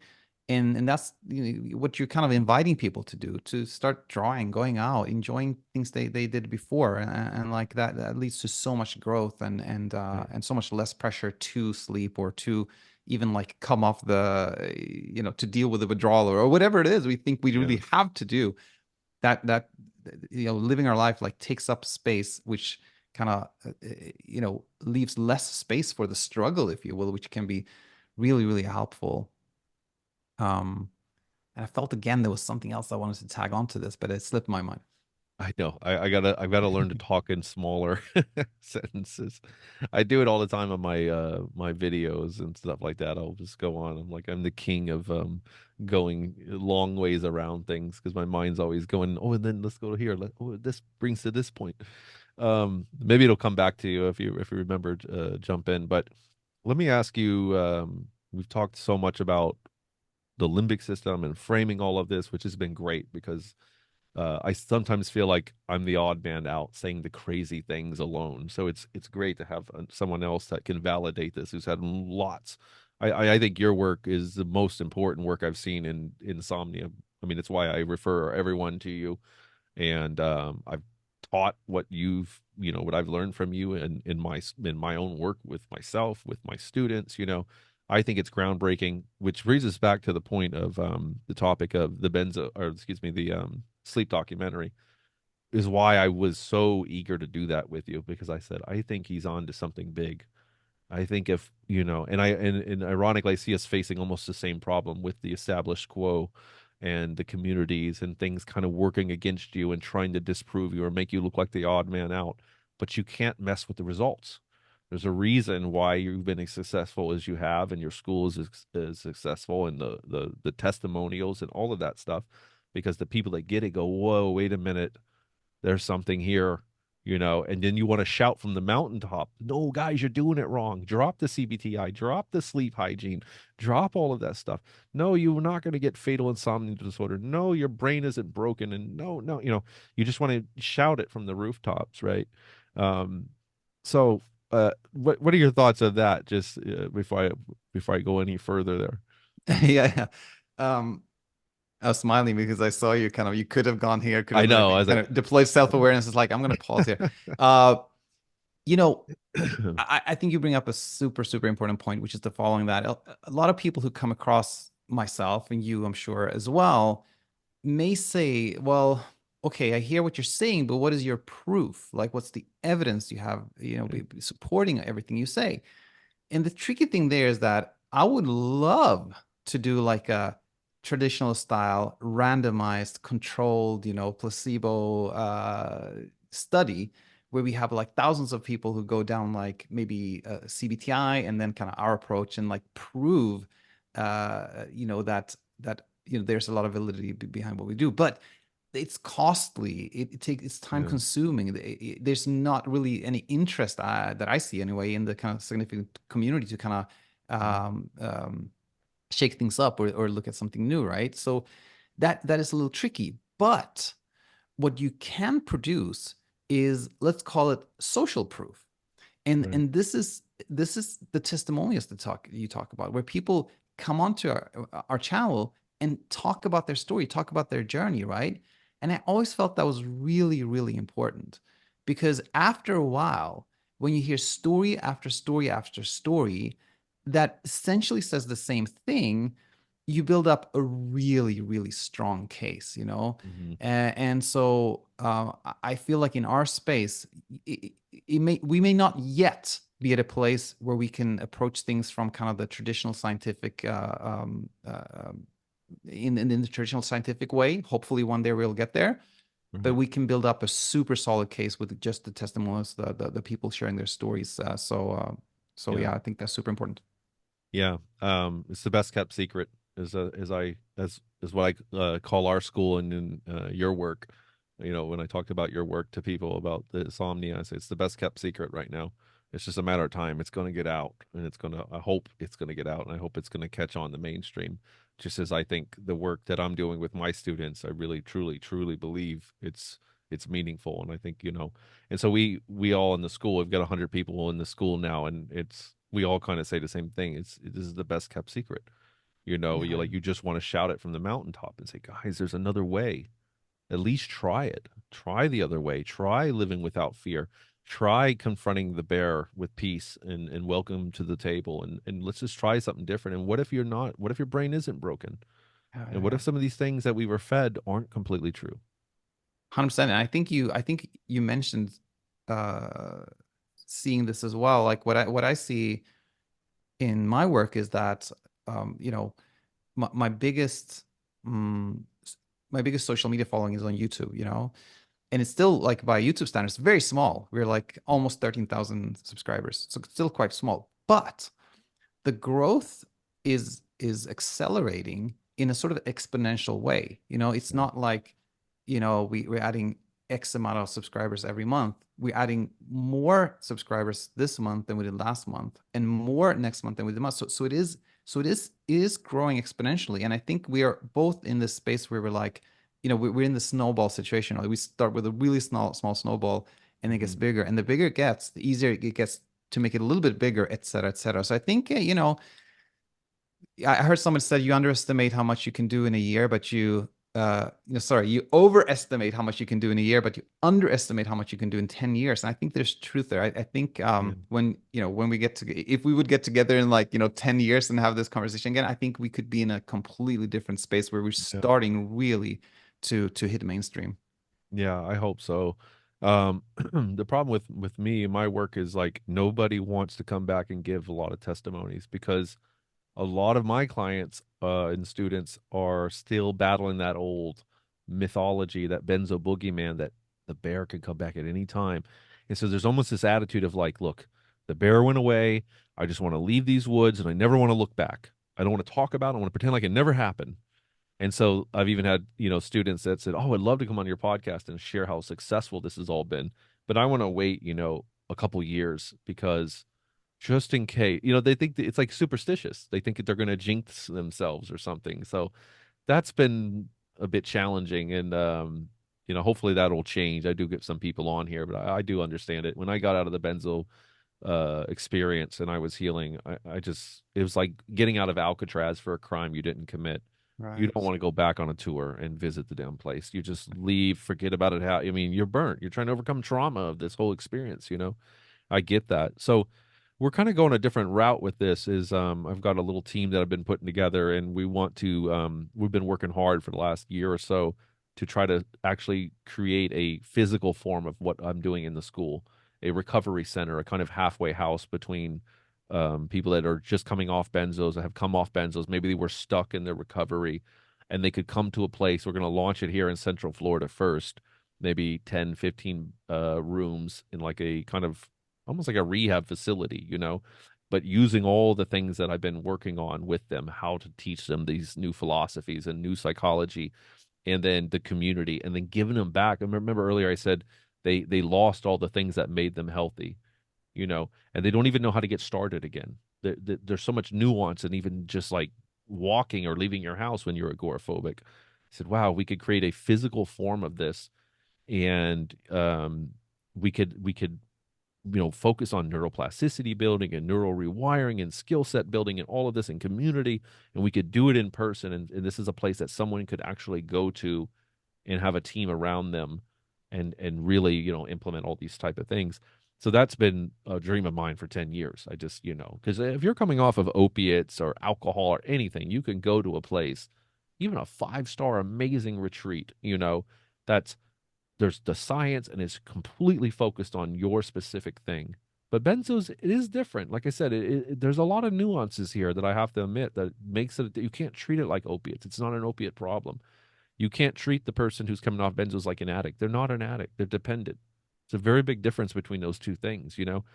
So one thing that we were looking at in getting funding and making this work, and I almost feel like the cat's out of the bag now because I have people that also want to do similar things, but put their version of it, you know, right? Like the CBTI versus maybe Coach Daniel approach, um, is I want to do make it a research facility at the same time. So we would be doing a lot of research and conducting research on all of this, sort of like the Mayo Clinic or John Hopkins or something. You know, some of these places started as like a research center and then became a big hospital and facility. And then that made the research even more. And it just became this beautiful symbiotic kind of relationship between the two. So that's one thing we're looking at is like, ooh, let's get heavier into the research of some of this. So if I'm saying I think this could be effective, hell, I'm a PhD in clinical psychology. I've spent the last 5 years of my life learning how to conduct and do a dissertation and do research on a very high level. This is very doable. Let's make research out of this and let's start to prove if I'm doing something that's kind of my intellectual property, like the five senses limbic training. Stupid thing. It's time. Hard to Everything be you say taken something. serious when there's fireworks going on. But like there's things like the five senses limbic training, which I was talking about using the senses to convey safety to the amygdala. I have had wild success in that. I mean, really amazing success. You want to shout it from the rooftops, but how do I validate that, you know? So if I could do research to show these things, I think I could start to change the way people are viewing healing. And first off, show them that, look, you are not a victim in this situation. There are things you can do to help facilitate your recovery. And no, not everything you've read and heard in the community is absolutely true, not at least not in the way that they think it's true. Right. Again, there's so many nuances. So there's a lot of half truths, and then there's blatantly that's just not true. You know, there's a lot of that going on. But my thinking is if we can do research, it will validate everything we're doing. And then it might even become a vehicle for funding and making it bigger. Right. So I don't know if that would ever fit with what you're trying to do. If there's maybe down the road a way you could do some kind of research study on or with your students or something. I don't know. Maybe. What do you think? Yeah, that's super interesting. And I know we talked briefly about it when I was in Florida last time, but uh the idea is fascinating to me. I would say that in terms of like actually producing some research material and with intent to publish, etc., it may not require, you know, a physical location. You know, we could very well collect data, you know, electronically and do something with what we have now, you know. Sure. It's really probably more a matter of like priority and bandwidth and everything. And we're in kind of a Right. interesting, unique situation where we're sort of like trying to develop a new, like say, philosophy or method, right? At the same time, we have to make a living by actually Yeah. helping people, right? And Right. then we also want to study and improve the method while doing the former too. So it's to me, it's a lot of a game of bandwidth right now, and like Yeah. prioritizing what's Yep. most important, right? Yeah. Um, and also, excuse me, to be fair, I don't think the same would be as effective or true. Like, I don't know if there would be good to take someone with insomnia and fly them to another state and be in a center. That seems maybe counterproductive. Whereas with benzo people, because they're dealing with things that like agoraphobia and certain things that would like, well, now this would be very helpful, and the research for that would be the kind of the pushing that that could help fund that center, because then Yeah. people will want to go, oh, this is very fascinating, let's invest in that research. But I totally agree with you. I mean, before I ever get there, like one thing I've started to do now is create inventories, because I have this is the world I live in, you know, the Beck anxiety inventory, the Beck depression inventory, and trauma inventories and personality inventories. So I created a benzo recovery inventory, withdrawal recovery inventory based on some of the models of other anxiety and other inventories. So I can have the symptoms and have them a point system and ratings and all of this stuff. And then I can administer that inventory when they first come to me, say, take this, what's your score? You have a scale to say this score equals you're in high symptomology or benzo withdrawal. Now let's take it again in 2 months after we start working on things. Take that score again. Did that number come down? Did other numbers go up? Because maybe one thing really improved, but then a new problem emerged. Well, great. Now we know what we're looking at, and we're starting to get to a place where we can quantify it a little bit. And I also think that's helpful for my students because they're so wrapped up in fear that they almost cannot acknowledge that they're having victories. Because again, maybe superstition, I don't know, but they don't want to see it. I'm constantly saying, but look at all the good, because they can't see it. They're caught up in this, I don't know, this thing. So to be able to have even just a number that they can look at and say, look, last time you were a 16, you're a 40 now a month later. How cool is that? You're literally getting better. You know what I Yeah. mean? So I'm starting to implement that now, and maybe this recovery center is a year or two away if we can even make it happen. I mean, it's a tall order, right? But I want to get some of this going now and start collecting data and doing this on the side. And like you said, it is bandwidth because I need a team. I really do. It's one guy trying to do a million things right now, but I also believe baby steps every day in the right direction will lead to some pretty incredible places eventually, right?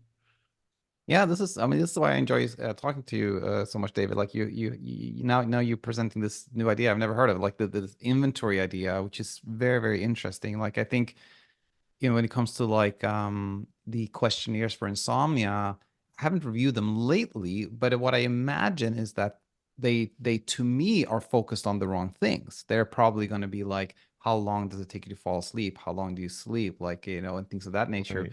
which is not really what matters. Like what we all want as humans is like to feel free, to not worry about our sleep, Yeah. to live our lives, right? But if we could design an inventory that Yeah. asks what we think are the important questions and then Right. follow that over time, that's super interesting to me. So yeah, again, just It's thank you interesting. for a nice idea. Yeah, and it's interesting you say that because I'm creating these other inventories, and sleep was one that I started to work on. And interesting you said that because the way I was approaching it was rumination versus acceptance. Those were the two uh, subscales, I guess you could say, of the inventory itself, right? So Yeah, it's yeah, yeah, not those things. It's just about how much sleep you got. Yeah, I agree. That's a little bit less important than how much are you ruminating on it, or how much effort are you putting on it, and versus how much have you become more accepting. yeah, And so when first before even sleep happens, I can already forecast it with certain students because they'll say, I'm becoming a lot more accepting of this. I don't fight it as much. I'm not suffering as much. And I say, give it time because it's like a comet tail. There's a trail behind there. So it just be patient. It yeah, will catch up to what you're doing right now. But what you're doing is profoundly setting the foundation. You're not fighting, you're accepting it, your ruminations coming down. Funny how that works. Once you bring down that hyperarousal, the rumination comes down. I call it reverse engineering. You're reverse engineering the problem, right? Once we establish at the beginning, how did this problem manifest? We can better reverse engineer it. Oh, it was this versus this. Well, let's undo this, right? So I might have to run that scale by you or that inventory by you when I get it done, and just to see what you think. You know what I mean? Because yeah. um, Yeah, I'm very, yeah, very but happy actually, to look at it. And one thing I've thought about like putting into uh, some of the questionnaires that well we have a very limited questionnaire in the app, and one thing I've thought about putting in that I should do at some point is a question like uh, how if you've had a choppy night, to what degree are you deploying self-kindness, or and to mm, what degree are you kind of critical of yourself, right? I right, think that's a really key question because in my work, I find that something that helps probably more than anything else, to be honest, is that like self-acceptance, self-kindness, and self-love, which we hear so much about that some people think, oh, yeah, that's just a fuzzy thing. Like, hey, how's that? I have a real problem. How's that going to help? And people sometimes think that self-kindness means like, oh, I'm going to take myself to the spa, or I'm going right, to, buy myself a nice, cup of tea or extra, something at Starbucks. But that's just a surface behavior. That's not really what it's about. It's about like how we communicate with ourselves. And I see so often that in our world, it's like a lot of our students are very quite self-critical, quite oh harsh yeah, on themselves. And if you imagine like the brain, it wants us to sleep well, right? But if it let's imagine if it knows that if it doesn't do that, then it will be super harshly criticized. It'll be like, no, why didn't you do this? Why can't you Yeah. sleep? What's wrong with me? Then it's not going to be at a place of, let's say, peace of mind to just like allow sleep to happen. So self-criticism is really something that drives struggle. And if we had some question like that about like, how kind were you to yourself when you were really anxious or when you had a choppy night? I Yeah. think not only is that something measurable that can be helpful, but even just doing the questionnaire can be really therapeutic because we're like, Yeah. oh, I realize I'm super critical of myself. And That's then, right. that in itself can be helpful. Yeah, and then giving them like yeah, exactly. The road I would have gone down with that is the self-awareness and the awareness of your strengths and limitations and where you are, you know. So much of what I do is like I call myself a coach, but I'm like I should have almost called myself Professor Powers because it's almost like I'm a teacher more than I am a coach at times, you know. It's just like that Carl Rogers approach of just like if you could just show them they can fix themselves, if you could just love them and give them the right tools, you don't have to tell them what to do so much about what's wrong with them, but you could just give them a certain foundation. And people are pretty smart. We actually can, you know, sometimes with a new client, I might even say, "What do you think is going on with you?" And sometimes they go boom, and they're at least 80% spot on, and they just saved me a lot of work. And I go, huh, you know, not always now. Sometimes we're completely blind to our own stuff, but usually we have a good sense of something. If we're really honest, yeah, I think I'm hard on myself and I put a lot of pressure on myself. And then when that doesn't happen, that creates and they go, oh, you're solving the problem for me now. Now let me jump in and break that down further for you. You know what I mean? No, 100%. And this leads kind of like to it leads us maybe in a different direction, which is the benefits of working the way we work versus a traditional setting. Like in a traditional setting, somebody has a problem. Let's say with anxiety, with insomnia, or whatever it is. They go to see, let's say, they go to see a psychologist, and they have absolutely no knowledge of what this psychologist is going to tell them or what their philosophy is about, right? And so there's no built-in trust, and they start really from scratch, from nothing, and it may not even be a good fit.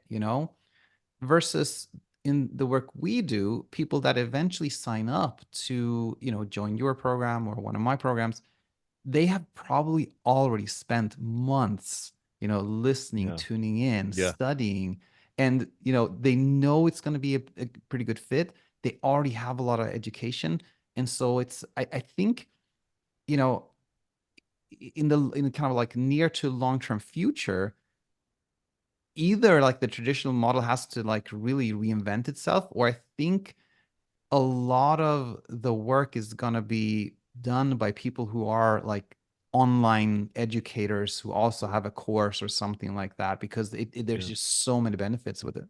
I totally agree. I mean, 9 out of 10, 8 out of 10 people that come to me say, I've watched all your videos. I binged on them. I've been, you know, some of them say, I've been following you for 5 years or more, you know, and I go, wow.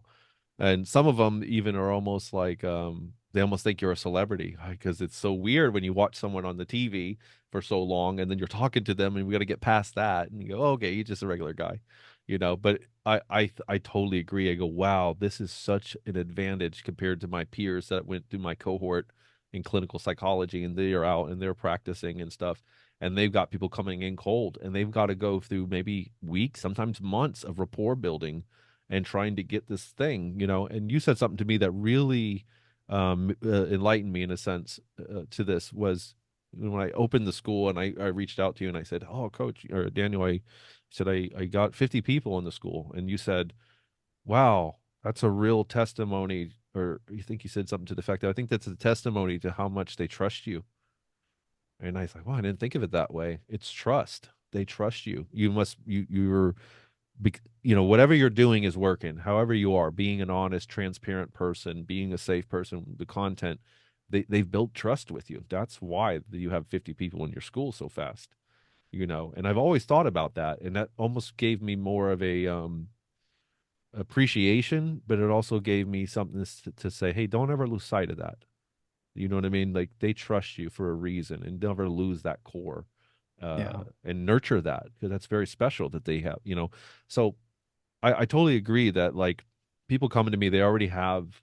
they like me. They've already decided they like me, or they're not going to come to me, right? Chances are they're not coming to me. Sometimes you do get people reluctantly, like you're the last guy I've decided to talk to, you know. Okay, maybe I could change your opinion. But otherwise, they're coming to me and they're like, I've been following you. I like you. You speak my language, and there's already a rapport. And we go, great, let's go right into you and let's just get there.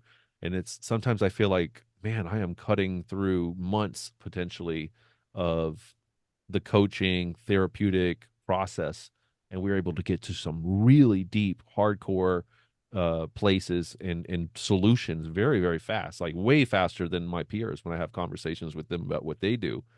You know, like I said, God, it might be 3 sessions before they even start to warm up to each other. Yeah, So I agree. 100%. I think this might be the new model, right?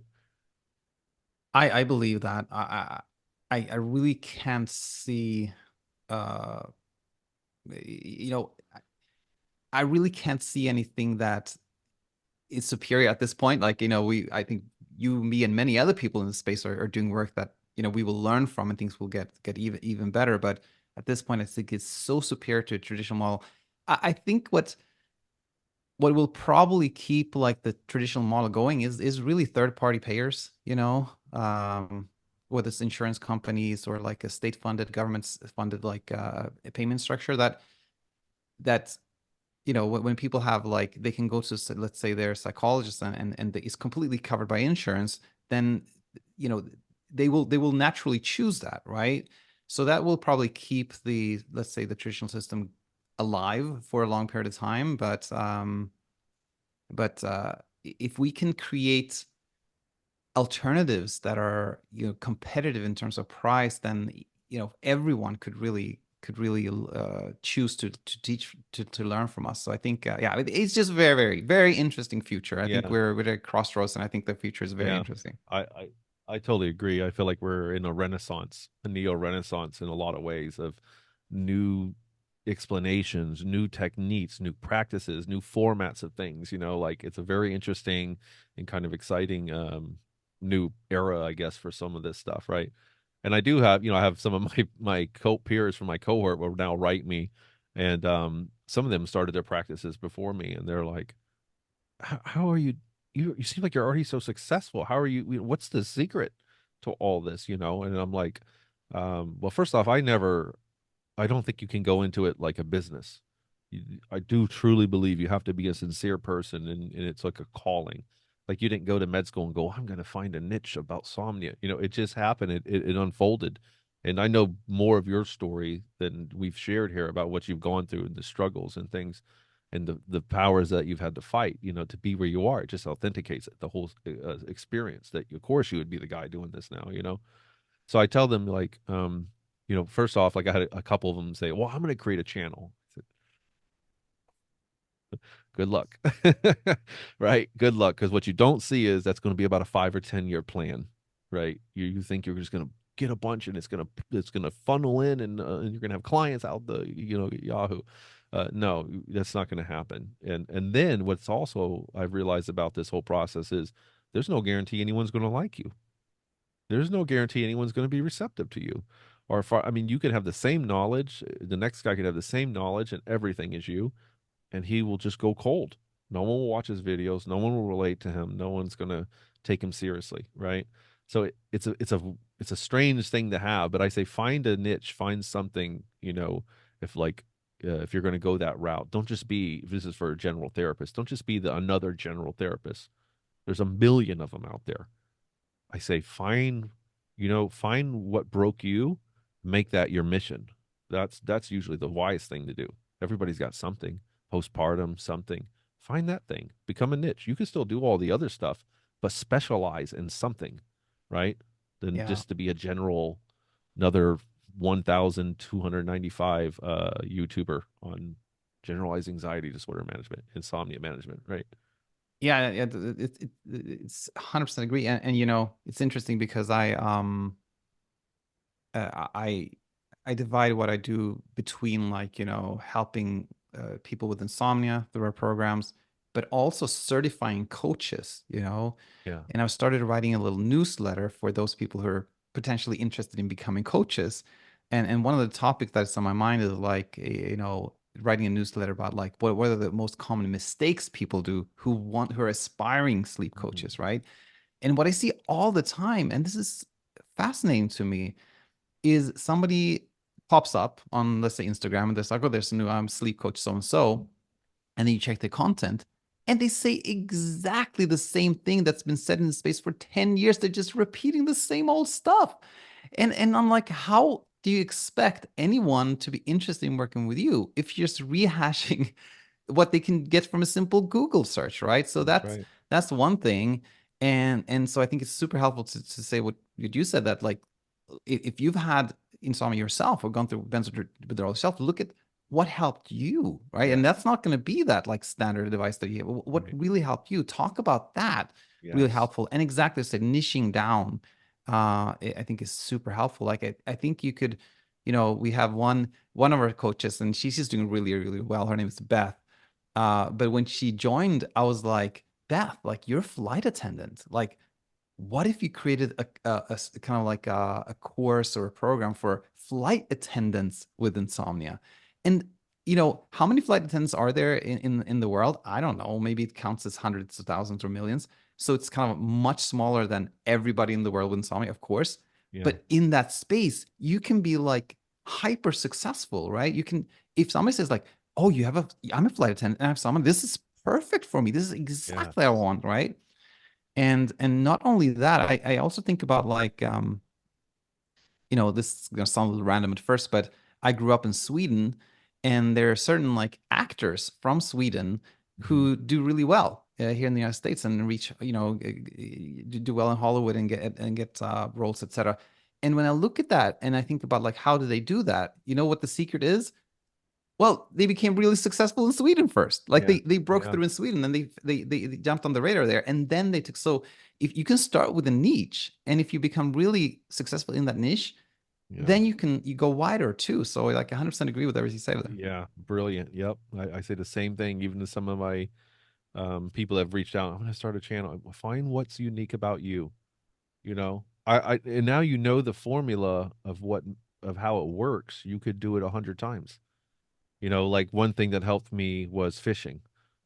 If I wanted to do this all over again, I could have become the fishing Benzo coach, and I would do videos while I fished, and I would use analogies that are fish related, and some people wouldn't like it, but some would really love it, and some would totally get it. All the fishermen would gravitate toward me, So it's you find out how to utilize the resources and what's getting around you in an authentic way. It's not about now going, oh, that's a good idea, coach. I'm going to run out and fabricate something. They'll see through it. You can't lie to people today.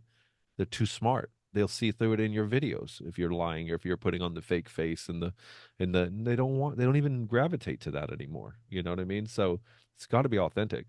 It's got to be authentic, and it, a lot of people think that if I go online and talk about this, I have to be like super super like quote unquote smart. I have to say the exact right things, and I have to be like you know perfect in my delivery of it.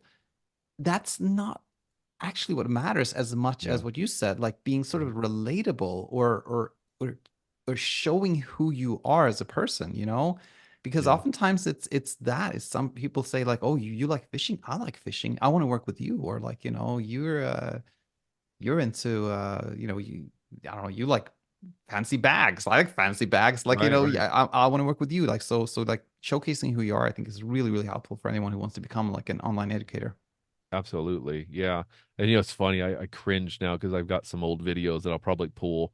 Some of them I have when I first started the channel. You ever go back and watch the videos from 5 years ago and you go, oh God. I don't It's watch them, but I oh, have done that, and they're super cringy. they're But cringy. but I keep them, and I keep I them do just too. so people can kind of see the progress or see the Yeah, change. that was my thinking too. I think I took a few down. Most of them you can go back 5, 6 years and still watch those old videos. And one thing I did that I cringed so bad about, because I was an artist, I had a pretty good presence in the art, in the arena that I was in, and I was going to become a clinical psychologist, and I was trying to figure those two things out, and and with the art, you always want to put the art first. And I feel like that's my motto anyway. And I know things change and now personality drives art and everything, and the whole game's changed. But I was of that old model of like, put the art for first and back up. And so I was worried that like as an artist and that my channel was my art channel initially. That's all I did. I just showed artwork and then I put out a Benzo video anonymously, not anonymously, but it didn't show my face or anything. I just put, will I ever heal from benzos? That was the very first video I ever did. And I just wanted to tell them that yes, you can and will, because I wasn't seeing any videos like that. And I thought, what is going on here? Somebody needs to tell them the damn news that you do get better and you will heal. But I didn't put my face in it. And I put out a series of videos like that, and they were going wild. And I was like, wow, my channel was growing. And I said, well, maybe I'll make another channel for the art, and I'll just let this, because it just grew legs, and I didn't know what to do with that. Actually, I started to create a separate channel first, and it didn't grow legs. So then you had to go with what was working. So I said, well, I'll rather create another art channel and come back to it. And but when I first started, I eventually people were writing me going, put your face in the video. And I was like, no, no, because I've got a beard and I've got long hair and I don't know. I was very insecure about how I looked, that I don't look how I sound. And people would say, you sound very intelligent. And I'm like, well, you're going to look at me and you're going to think I look like a Viking or a biker. Or I don't know what they're going to think. But I thought, well, I'm an artist. Well, it works for art, doesn't work for psychology. So finally, I put out a video, but I tried to look more like something I wasn't. I put on these glasses and this little, I mean, they were my clothes and things, but I was just trying to present myself as like, yes, very official guy. And then someone said, he looks like a dork, or somebody made fun of the way I looked. And I said, he's right. I am a dork, not because of the way I was dressed, but because I wasn't being myself. Because I thought that I was so scared that if they saw who I was, they wouldn't take the content seriously. And then I was so worried that the people that knew me from the art world would see me and recognize me. And it was almost like I wanted to wear a disguise. Would have been easier. You know what I mean? A fake face and hide behind it or something. And eventually I just embraced it and was like, you know what? This is me. This is me. This is what I went through. This is who I am. I hope you like it. If it's not, then there's somebody else for you. And then that's when everything started to click. So I think that would be another piece of advice I would give someone if they were going to go down that road, right? Is just be yourself. Don't go through the goofy clothing and dressing and the voice, and just be you. And if they love you, they'll love you. And if they don't, then do something else. I don't know. Yeah, yeah, yeah, Right. 100%. I think I had something else that I want to share that could be helpful for anyone starting out, which is, my first video that I ever made, uh, you know, was probably like the video posted was probably like take 15 or something like that. I shot something. I was like, I said something wrong, started over again. I did something wrong, started over again, over and over and over again. And then like the second video was like maybe take 10, and then eventually it became less and less. And now I rarely start over again. It's more like, Right. it becomes conversational. You start like, hey, I'm going to do Yes. this educational thing, and if you say something wrong, or you scratch your head or whatever, like it doesn't matter. You can just keep on talking. And Right. so just don't know that you may very well end up taking, redoing things a lot in the beginning, but just keep going, and eventually you'll feel more and more natural to you. Like the whole talking into a camera Yeah. thing is a little weird for a lot of people. But like anything else, just keep practicing, keep going, and you'll find your way. And one thing that actually helps in the beginning is that nobody's listening. Like you're putting your videos out there, or podcasts or whatever it is, and in the beginning there is no audience, right? So Yeah. you don't Yeah. really have to worry about that. That's true. Good point. Well, let me get to. I know we've gone a long time, and I appreciate you so much, Daniel, coming on here, having great conversations. I hope to get you on here again, maybe in the future. And I want to switch over because I don't want to keep you too much longer and take some questions from my students, and then I maybe have a few questions, and then we could kind of wrap up because I know we've gone a couple hours here, and you probably got things you got to do. So is that okay? I take a Sure. couple Yeah, sounds questions. good. Okay. So this one comes from Katie, and she asked, can Daniel give us an example of how one accepts insomnia? And what would Coach Daniel do if he found himself dealing with a night of insomnia? How would you cope? What would you do? Yeah, yeah, very nice question. Well, starting with kind of the second part of the question first, I've never had like an ongoing insomnia struggle, but like many people, I've had many nights where sleep wasn't happening. I was worried, stressed, and eventually it becomes like, I think it's taken me hours to before I sleep. I hope I sleep some before I wake up, like a Right. insomnia type night. Hmm. And what I have done is pretty much heeding my own advice. Like I typically like if I get really frustrated in bed, for me, what feels like the nicest thing to do is kind of head upstairs, and I immediately go to this like wall. We have like a clock that's hanging on the wall, right? And I just like without looking at it, I take it down and put it face forward. So okay, good. Now I can see the time, and I typically read a book, and something like that. That's kind of the surface behavior of what I do. So I wanted to share that, but. Speaking of surface behavior, it's not about that. It's again about like our intent and how we meet things, and that segues nicely into like the question of like how can we accept, which was it Katie? Hey, Katie. Yeah, which Katie was asking. And the tricky thing here to me is that we can hear somebody talk about acceptance or letting go or letting be or befriending, which we talk about, or non-doing. And we can start thinking that this is some specific act, something we need to do, and we need to figure out how to do it. But in reality, all these terms I just mentioned, they all describe the opposite of that. Like they all describe something that isn't an attempt to fight, isn't an attempt to do something, isn't an action, right? So, for example, um, if somebody finds themselves like not sleeping, they're up at night and say like, okay, I gotta accept this so it goes away. That's tricky because now we're trying to use acceptance as a means of kind of achieving sleep. On the other Yes. hand, when somebody's kind of up at night and they're like, okay, this isn't what I want to happen, but let's see what I can do in this situation. That is acceptance to me. Like anything that isn't an attempt to control sleep is acceptance. Anything that Okay. isn't an attempt to kind of like push away or fight against our emotions is acceptance. Yeah. So it's maybe a little fuzzy, but I hope that makes sense to Katie.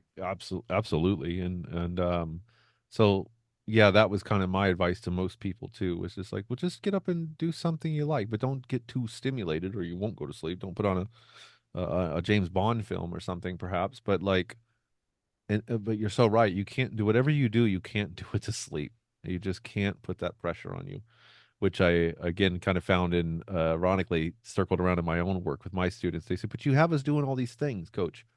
You have us walking because you said it will reduce depression, and you do this and do that." And I say, "Yes, I know, but remember, at the core, we're just doing it because it's healthy. We're not doing it because it's going to cure benzo withdrawal or make you sleep, or just do it because it's healthy." And as a perk, if it helps you sleep or makes benzo withdrawal easier, great. But you can't do that. You can't do it for that reason. I know that's hard. And also you can't be doing the thing that you think is healthy if it's causing you more anxiety. Then it's no good. Stop doing it. If it becomes a burden, right? So sometimes the ride is so mental, right? Yeah, It's such a it's psychological talk ride. about that really. Um, so the next question comes from Matt, and he asks, about 5 days a week, I wake up at 3 a.m. After an hour, I take 25 milligrams of hydroxyzine to help me fall back asleep. Thoughts? Is this okay for now, or should I stop? Oh, okay, that's a very very nice question. Like a lot that we can learn from this one. So if we start from the kind of second part of is this okay for now? I would say this that whenever we start fully believing and thinking that things are okay the way they are now, I think that's actually really, really helpful. Yeah. Like if Matt in this situation said, I'll wake up at 3, an hour later I take this, and that's totally fine, then there wouldn't be any struggle. But what I read kind of between the lines is that I don't think Matt is fine with this. I don't think Matt is where Matt wants to be. I don't think Matt wants to wake up at 3 a.m. I don't think Matt wants to wait an hour to see what happens. And I don't think Matt necessarily wants to take medication like in the middle of the night. And if this is the case, if Matt says, yeah, you're right, I think this is actually, I don't want this to happen, then I think there's some to me kind of low hanging fruit here, some kind of like pretty pretty straightforward things that we can change that can actually be really, really helpful. And so when I get this question, like, or when somebody says I wake up at 3 a.m. every night, then I always go to this kind of rhetorical question, which is like, how do you know it's 3 a.m.? You know? Right. And the answer kind of what I'm fishing for there. So of course this person's saying, well, I know I check the time. And then I'm like, Right. that's something you can start with, not checking the time, That's a good one. because Hmm. checking the time is really tricky because on one hand, our brain, it thinks that we're in some type of danger when we're not sleeping, right? And it wants a sense of control, and the way it tries to achieve that is by tracking the time to check like how much do you sleep, how much is left of the night, how much opportunity to sleep do I have. But that in itself just leads to kind of more performance anxiety. So when we don't feed the brain kind of any information about time, it can be really helpful because you may still wake up and you may still think it's 3 a.m., but then you can go like, but we don't really know, Yep. and that can be really helpful. And then we no longer wake up exactly at 3 a.m. because we kind of Right. make things so fuzzy. And then the Yeah. other thing is like when we find ourselves waking up at night, whatever time it is, then if we then go sort of like, okay, I'm going to try to fall back asleep. And if I don't fall back asleep, I'm going to take this medication. Also tricky because just at the moment we're going like, let me try to fall asleep now. We're approaching this as an experiment and a trial. There's effort. We're Yeah. attempting to sleep now. And that alone keeps us awake, right? And then it leads to us finally saying, like, "Ah, I've tried enough. Let me take this medication." And then we may fall back asleep. And then we think, okay, the medication made me fall back asleep. But in reality, medications cannot make us sleep, right? Sleep is always kind of endogenous. It always comes from ourselves. And it really, peaceful sleep always comes from not trying. So what often happens is somebody says, let me take this and this will take care of sleep for me. And then we're no longer trying to sleep. We call this delegation. We've delegated the presumed work of sleep to the hydroxyzine. And as Right. we're no longer trying to sleep, sleep happens. But what can also be the reason Matt falls asleep after taking it is that the deliberation is over. Very often we have a situation where someone's like, should I take this pill? No, I should wait. Maybe I should take half of it. No, really don't want to take it. It's not good for me to take it, but I want to sleep. I'm just going to take it. And then they sleep and they think it's the medication, but it's in reality, it's like the tension and the friction that was built up from this kind of internal debate is over, right? Yes. And that leads to peaceful sleep. So I know I spoke a lot about lot of different topics here, but that's kind of where my thoughts went when I heard this from Matt. Perfect. We have to start calling you the sleep whisperer. That's a great answer. Yeah. I think you'll appreciate that. So this next question comes from Tiger Lily, and she asks, "What are your thoughts about swimming and sleep? Does swimming help, or can swimming help with sleep?" Yeah. That's a common kind of type of question. Should I do this for sleep? Can this help with sleep? And uh, my answer to this would be as follows: like, so if we start swimming thinking that this will improve my sleep, this will really make me sleep and take care of my insomnia for me, that is tricky because then it Mhm. it builds up this kind of like expectation that swimming will help, and preoccupation and monitoring. On the other hand, if Tiger Lily just likes swimming and hasn't done that for a while and has longed to do that, I think it's a wonderful thing. You can find that I can go swimming even if I have slept much. You're engaging with life again. You're just doing something nice and kind for yourself, and that's a wonderful thing. But Yeah. when the intent is to sleep more, that's tricky. But when the intent is just to do whatever you like, swimming I think sounds wonderful.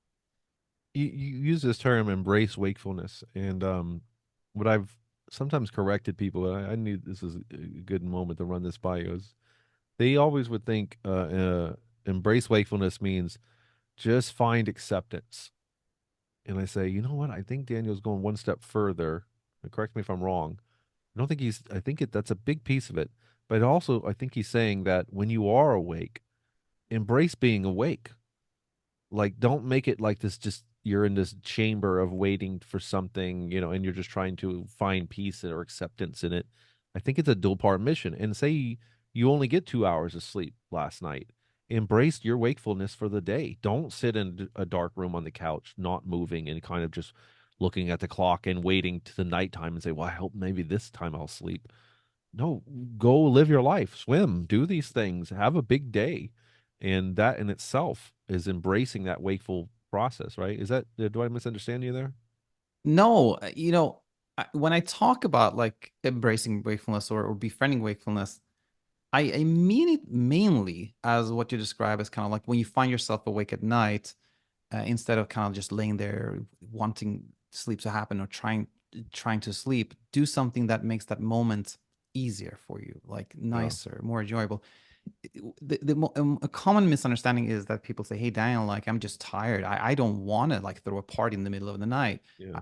And the question comes from me often saying, like, if you can do something you enjoy when you're awake at night, that's really nice. But it's not important at all. Like, you don't have to throw a party or do something. You can just stay in bed and just rest if that feels nicest to you. That's also Right. embracing wakefulness, But with that said, you know, I've had several people. I can think of one in particular. Her name is Pauline, and her success stories on my YouTube channel. Pauline said for her, it really helped to think of embracing wakefulness not only as like when you're at night, but all of it, like when you're awake during the day too. Yeah. And it becomes like a wider philosophy. It Hmm. becomes like embracing life, if you will, when we're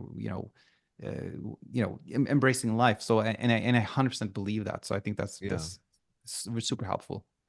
I know that was helpful for me because I was doing the whole like camping on the couch all day with the curtains down because you feel awful and your eyes hurt with the light and you're too anxious to leave the house. You're not going to go to a movie, not depending on where you are with it. Some days it's not like that, but I still was finally I said, I'm tired of this. This isn't healthy. I'm gonna go do yard work. I'm gonna work in the garden. I'm gonna get things done today. I'm just gonna do it around the house. So maybe I won't leave the house, but I'll get laundry done and I'll have a big day. And then those are the days that I would sleep. That was for me it was like a, oh, okay. And that's why I started wondering about that, embracing wakefulness is almost a bigger philosophy as well. Um Tiger Lily, she has a second part, and I included this because I thought it was kind of interesting. She says, I read that before electricity, people used to sleep 9 hours a night. In my experience, living off the grid in nature, I would fall asleep an hour after the sunset and I would wake up just before sunrise. Is there any truth or correlation? I mean, I guess start with the first part. Did people really, before electricity, sleep 9+ hours a night? And is that correlated? I don't think so at all. I think that's a myth. And her question was really interesting. Because what Tiger Lily describes being her own experience, I think that is very true. I think that has been shown in many studies that when you look at people who live in like hunter-gatherer type societies that still exist today in like Bolivia, Namibia, and and I think Tanzania as well. Like they've done studies, and they put like an actimeter on them, which typically is pretty accurate when it comes to determining if we're asleep or not. They found that uh, people in those societies they tend to fall asleep like an hour or two after the sun sets and Right. actually wake up before the sun rises. And and this is interesting because we often think that light is really kind of the cue, or like we will start falling asleep when it's dark outside and we wake up when the sun rises. But it seems to be more correlated actually with temperature. People tend to kind of go to bed when it starts getting cold, and then and get up when it's actually the coldest because they want to get active, et cetera, et cetera. Now, the most interesting part of these studies, I think, is that if you look at like total sleep duration, it is exactly the same as in kind of like Hong Kong or Taiwan or something like that, where there's tons of like electric lights. It's about 6.5 hours or something like that. So Right. people in like pre-industrial societies where there's no internet, no running water, no phones, no electricity, they sleep the same amount as people do in a modern society. And the timing is the same too. Most people in those societies sleep from go to bed like 10, 11, and get up like 5:36, 7, something like that. So the timing and duration is the same. And so this is why I believe that things were not different 100 or 150 years ago Right. or 500 years ago. It's probably been very similar Yeah. um, throughout history. And you see it almost begs to go back to the old boogeyman of sleep is, look, before electricity we slept 9 or plus hours, which then we're really not getting enough sleep now, and now it has to be tied to electricity. See, so it's almost a secondary problem that's created something that we can't avoid unless we run off the grid and sleep out in Tanzania or whatever. Right? Okay. Yeah, 100%. Great answer there too. Okay. Wendy asked, what do you do if the insomnia comes with pain? Yeah, yeah. This is not uncommon question either. I would say the following, that the there are many experiences that we can have, when we are in a state like insomnia, when we're kind of like, we're scared, we're frazzled, we're hyper aroused, right? And maybe uh when we are not in that state, we often have some pain, like, our back may be aching a little bit, we have a headache, but we're not necessarily paying that much attention to, we're not thinking so much about it. But when we are in this like hyper state that we talked about before, our senses are kind of heightened. We pay attention to everything that's going on in our bodies, and we may then identify pain that we wouldn't have identified before. And this is why, there is a lot of people uh, in our community. They notice this. They have pains and aches that they wouldn't have had before. So there's some correlation there, but there's also almost like a bigger story there. And this is somebody who's had, like, let's say, an insomnia struggle, but also like a chronic pain struggle, have had pain for a long period of time. And what I believe is true is that the mechanism of how that happens is very, very similar to how insomnia happens. Like, insomnia typically happens with like some sleep disruption, like there's some stress in our lives, and then we sleep little, which is completely normal and expected. But then our brain does this kind of misclassification thing. It goes like, oh no, I didn't sleep enough. This is a problem. That's the moment where the brain identifies not sleeping or being awake as a threat. And the more we try to escape it and run away from it, the more real it seems and the more struggle we have, right?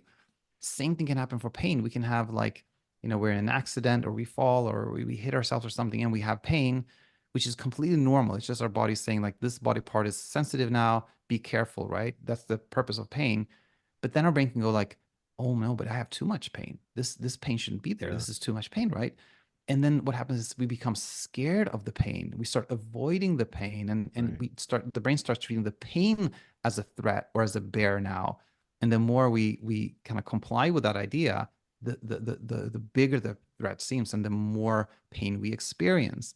And so, to me, this is kind of the big picture, and this is kind of the important picture to see, that the way we approach sleep and pain uh, is really what matters. And when we go sort of like, yeah, I'm awake and it's not what I want to be, but I can see it as like something safe. I can do something nice when I'm awake. That teaches the brain that being awake is not a threat. We sleep easier. When we have pain, as uncomfortable as it is, we can do things for ourselves to kind of lessen the physical pain, if you will. You know, like something, a warming blanket, or like take some Motrin or something like that. But we can also change how we think about it. You know, instead of being like, this is really dangerous, this is going to lead to this, this is wrong, this shouldn't be happening. We're like, yeah, I have pain and I understand why, and Hmm. it's okay, and I'm still going to try to live my life and do things that are nice for me even with this pain. Then that teaches the brain that there is no real threat and everything gets easier. So that's how I think about things. That's such a great answer too, in the big picture of something like somatic symptoms disorder, right? Nocebo, psychogenics, this stuff, type of stuff. Pain disorder. There's the work of Dr. John Sarno. Are you familiar with him? Yeah. Right? And, Joe Dispenza kind of bridged off him. Actually, I think you had Joe Dispenza on your podcast. Oh no, who was that? Uh, it wasn't Joe Dispenza, was it? It was No, no, somebody I else. know of him, but I've never had him Yeah, on. there was somebody else that I thought was along those lines. But anyway, there, the work in somatic symptoms disorder, which is something I work with a ton with people, is exactly what you're saying. In the way I also describe it, I mean, virtually the way you described it there, but I say, yeah, the brain started to see this thing, the symptom, as a problem, and you build a super, super state of hypervigilance now on that. And sometimes I would tell, a client and I'd say, look at your thumb, look at two thumbs, no, but just look at this one. Feel it. Can you feel it? And take a few minutes. Stupid thing. This stupid. I gotta find a way to shut that off. So annoying. But I say, look at your thumb, and what happens is, before you know it, they'll go, I can feel energy in it, and maybe there's even a little pain, or you become so hyper vigilant. I said, now do that. Imagine doing that every day, all day, and associating what you're feeling with danger. It's like your brain is going to create pathways to that, and you're going to become so damn hyper vigilant of that finger. And that's a stupid example, of course, but I mean, if you have neck pain, back pain, muscle twitches, whatever it is, you will be heart palpitations. The body has a way of completely getting behind this. Muscle twitches, you know how to get rid of muscle twitches? Ignore them. You know how to keep them going? Fear them. You would think, how the hell is fear attached to muscle twitches? They're completely attached. Uh, Air hunger, trouble swallowing, trouble breathing, pelvic floor, all kinds of stuff is so much attached to this thing. This fear mechanism, I guess, this fear response, right? So I think that's what it sounds like you were virtually saying what a lot of the psychology and psychologists would say for somatic symptoms or pain disorder management, which is Yeah. ironically, no, not to get on pain meds and do all this physical rehab necessarily. And sometimes it's as simple or complex as working on the emotionality itself. Sometimes it isn't just fear, but it's anger, it's resentment, it's jealousy, it's sadness, right? And some of those emotions can become trapped energies in the body. It's very fascinating how it works, um, but yeah, I'm glad you said that. Yeah, 100% agree with you. And I just want to sneak this one in there that, you know, if you ask, uh, like a family practitioner or a pediatrician or somebody who sees kind of like the general scope of of medicine, and you ask them, how much of your practice do you think is like traditional textbook like medicine, and how much is somehow related to like habits and thought habits and things of that nature. Let's say, um, you know, uh, anxiety or insomnia, that's clearly related to kind of how we feel and think, right? But not only that, let's say smoking, we can say that's, we smoke because we want to not feel a certain way. That's also kind of an inner struggle, right? Or overweight and obesity. It's like, okay, we eat a lot because in a way we eat because we're bored or we're anxious, right? So if you think about that, most people would probably say like 80% of my practice is more kind of like inner struggles or thought and emotion, or like 20% is probably kind of traditional medicine, right? I Right. think people would say something like that, which then takes me to this place where I had a conversation with Coach Michelle, one of our coaches, a long time ago. And she said something like, coaching is great and we can kind of complement the medical system. And at that moment, I was like, I'm not sure who's complimenting who. I think in a way it's like the brunt of what we as a humanity struggle with, and a lot of it kind of misclassified as medicine, medical problems, is probably something Mhm. that we could help with based on the principles we just discussed. Right. Education and coaching would help with that. And it then becomes like that is what really is going to save really make a difference in terms of like the human experience on Earth. And it's like the medical system is almost like that is like a nice adjunct, and that can take care of like the minority of what we struggle with. But the bulk of what we struggle with, I think, is in these principles that you just described. And I could tell you, Daniel, like in my experience, I have run that experiment 1,000 times, and it has been successful and validated exactly what you're saying. I mean, I've had so many people that came to me with a plethora of health issues, back pain and this and air hunger and pelvic and this and that. And of course, they go to enough doctors, they're going to find enough things, but correlation isn't always causality. I always remind them, just because they find things, say, look, if I went to 20 different doctors and kept searching, they're going to find things. Hey, you're low in folate. You got this. You have a bulging disc in your back, whatever. But it doesn't mean that those things are problematic for me necessarily, right? That's number one. But they go down these rabbit holes because of their illnesses, and they get so sick and debilitated, and there's so much emotionality, and it is such a sinkhole. And they go to all these doctors, and now they're trying all these meds, and then they don't work, and they keep sinking into despair and hopelessness, and the symptoms keep rising, and the flames keep rising. And you know, it's wild the work I do with some of these people because they come to me with where conventional medicine has failed them almost, or has been unable to help them. And I say, okay, let's put all that aside then for a second. Let's work on hope, emotions, fear, anxiety, purpose, all these other things. Sometimes it's reconciling the anger and the hurt of being damaged by a doctor per se, or their doctor, prescribing doctor, or family members that betrayed them, or what, or just the inner anger that, how did I let this happen to me? I'm so stupid. You know, like we start to work on these things and we start to get back to some normalcy. I always would say, fake it till you make it on some level, right? This is fake it till we make it, and things start to pop off, and suddenly the pelvic floor cures itself, and the air hunger goes away, and the trouble swallowing, and and I go, wow, look at that, look at the ripple effect. And so I'm totally aligned with you. It's like these people could have, some of them had 7 doctors or more that they were to go into, different specialists. Some of them spent thousands and thousands of dollars on unnecessary medications and procedures and surgeries, and it never fixed the problem, right? And it almost sounds new age or conspiratorial or sci-fi, or and I don't want to sound like that to anybody because I'm very much, and I think like you are too, very much based in science. I don't like tell my clients to sage the house and that's going to cure all their problems necessarily. Or what zodiac are you? Oh, you're a Capricorn, no wonder you're I don't go down those roads with people, but there is something very profound about the emotionality and those experiences manifesting the other thing. And then yeah, so I think you're spot on. I wish I could almost show you some of the things I've seen with what I would consider would be the most severe of examples, and how those people were able to fight their way back and have it just defies it almost defies science, but really it doesn't. I think if you understand the real science of it, then it makes complete sense. Yeah, 100%. And I think a- as as uh as your community knows that you would like to have guests to share their stories, and they are, the struggle is more in the rear view mirror, you're going to have people who are going to share these amazing stories, and I can't wait to hear them. Yeah, I hope so.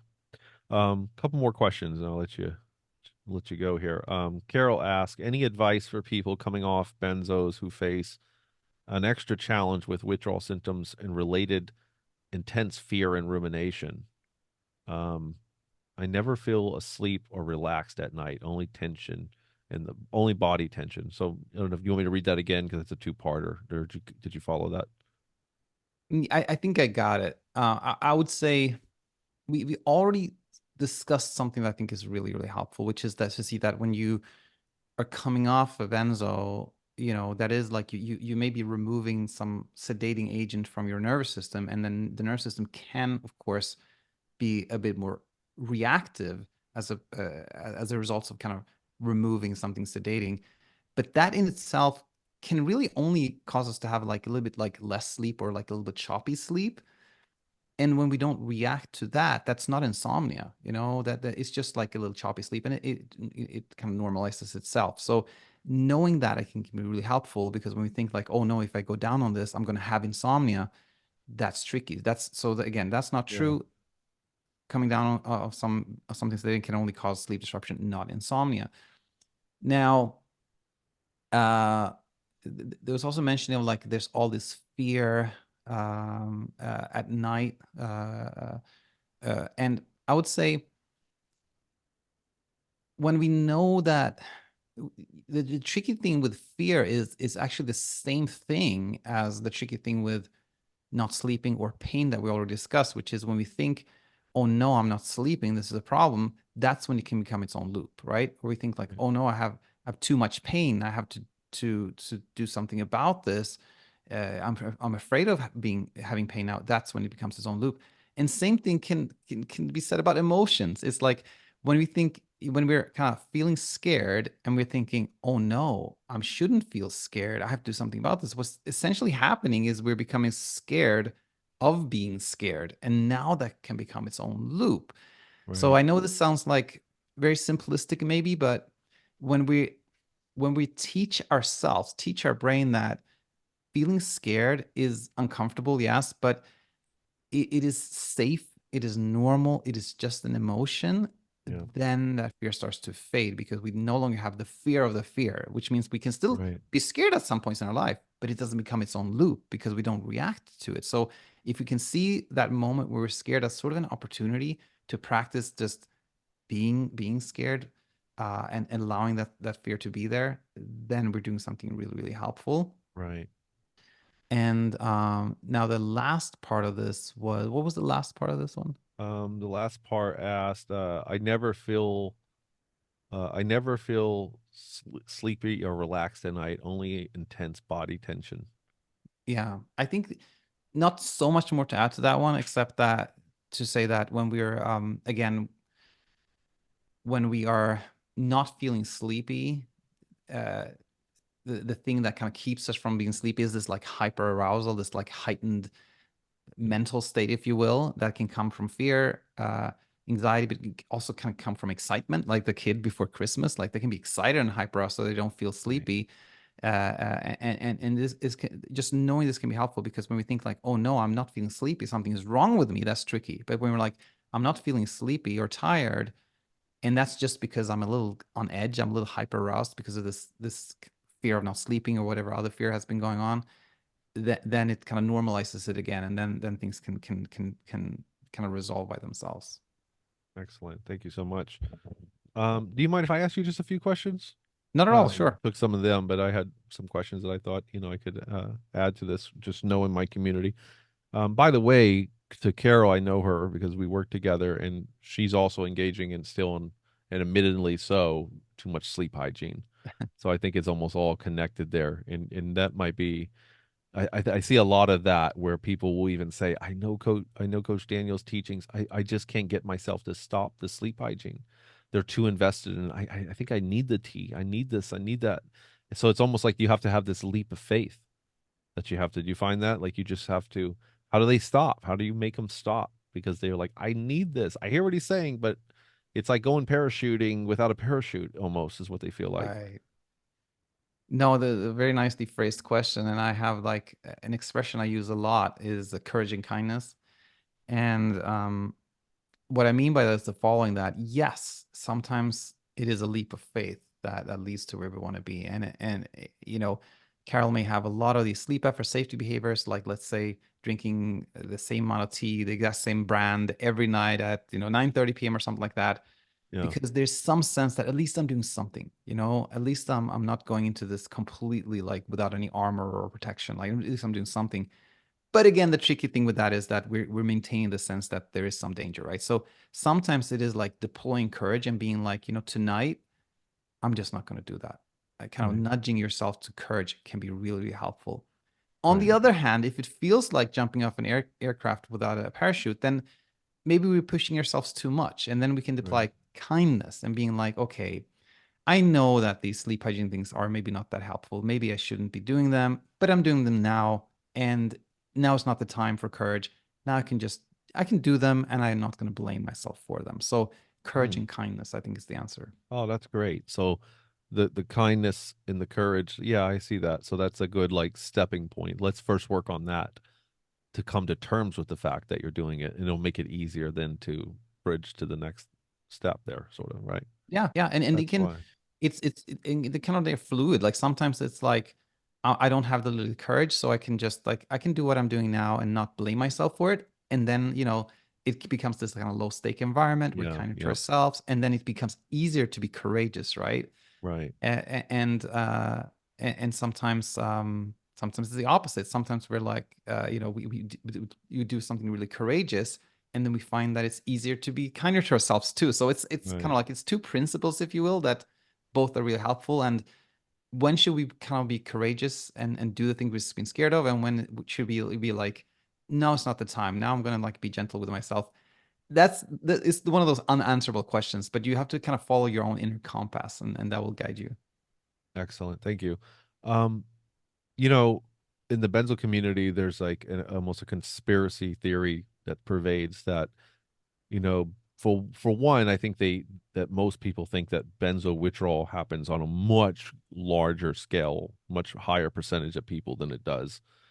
And therefore, then you start to draw conclusions that I think these doctors have to be aware of this. But how come all these doctors say they're not aware of it?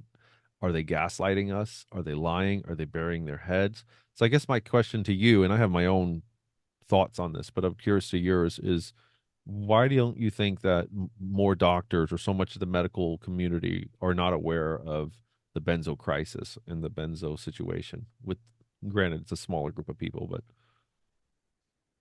No, this is a great question, and one that I probably don't have much to add on. Like in my scope of practice, I would say like when I was a sleep physician, there were a lot of people who were prescribed benzodiazepines for sleep, and who took them or for other reasons.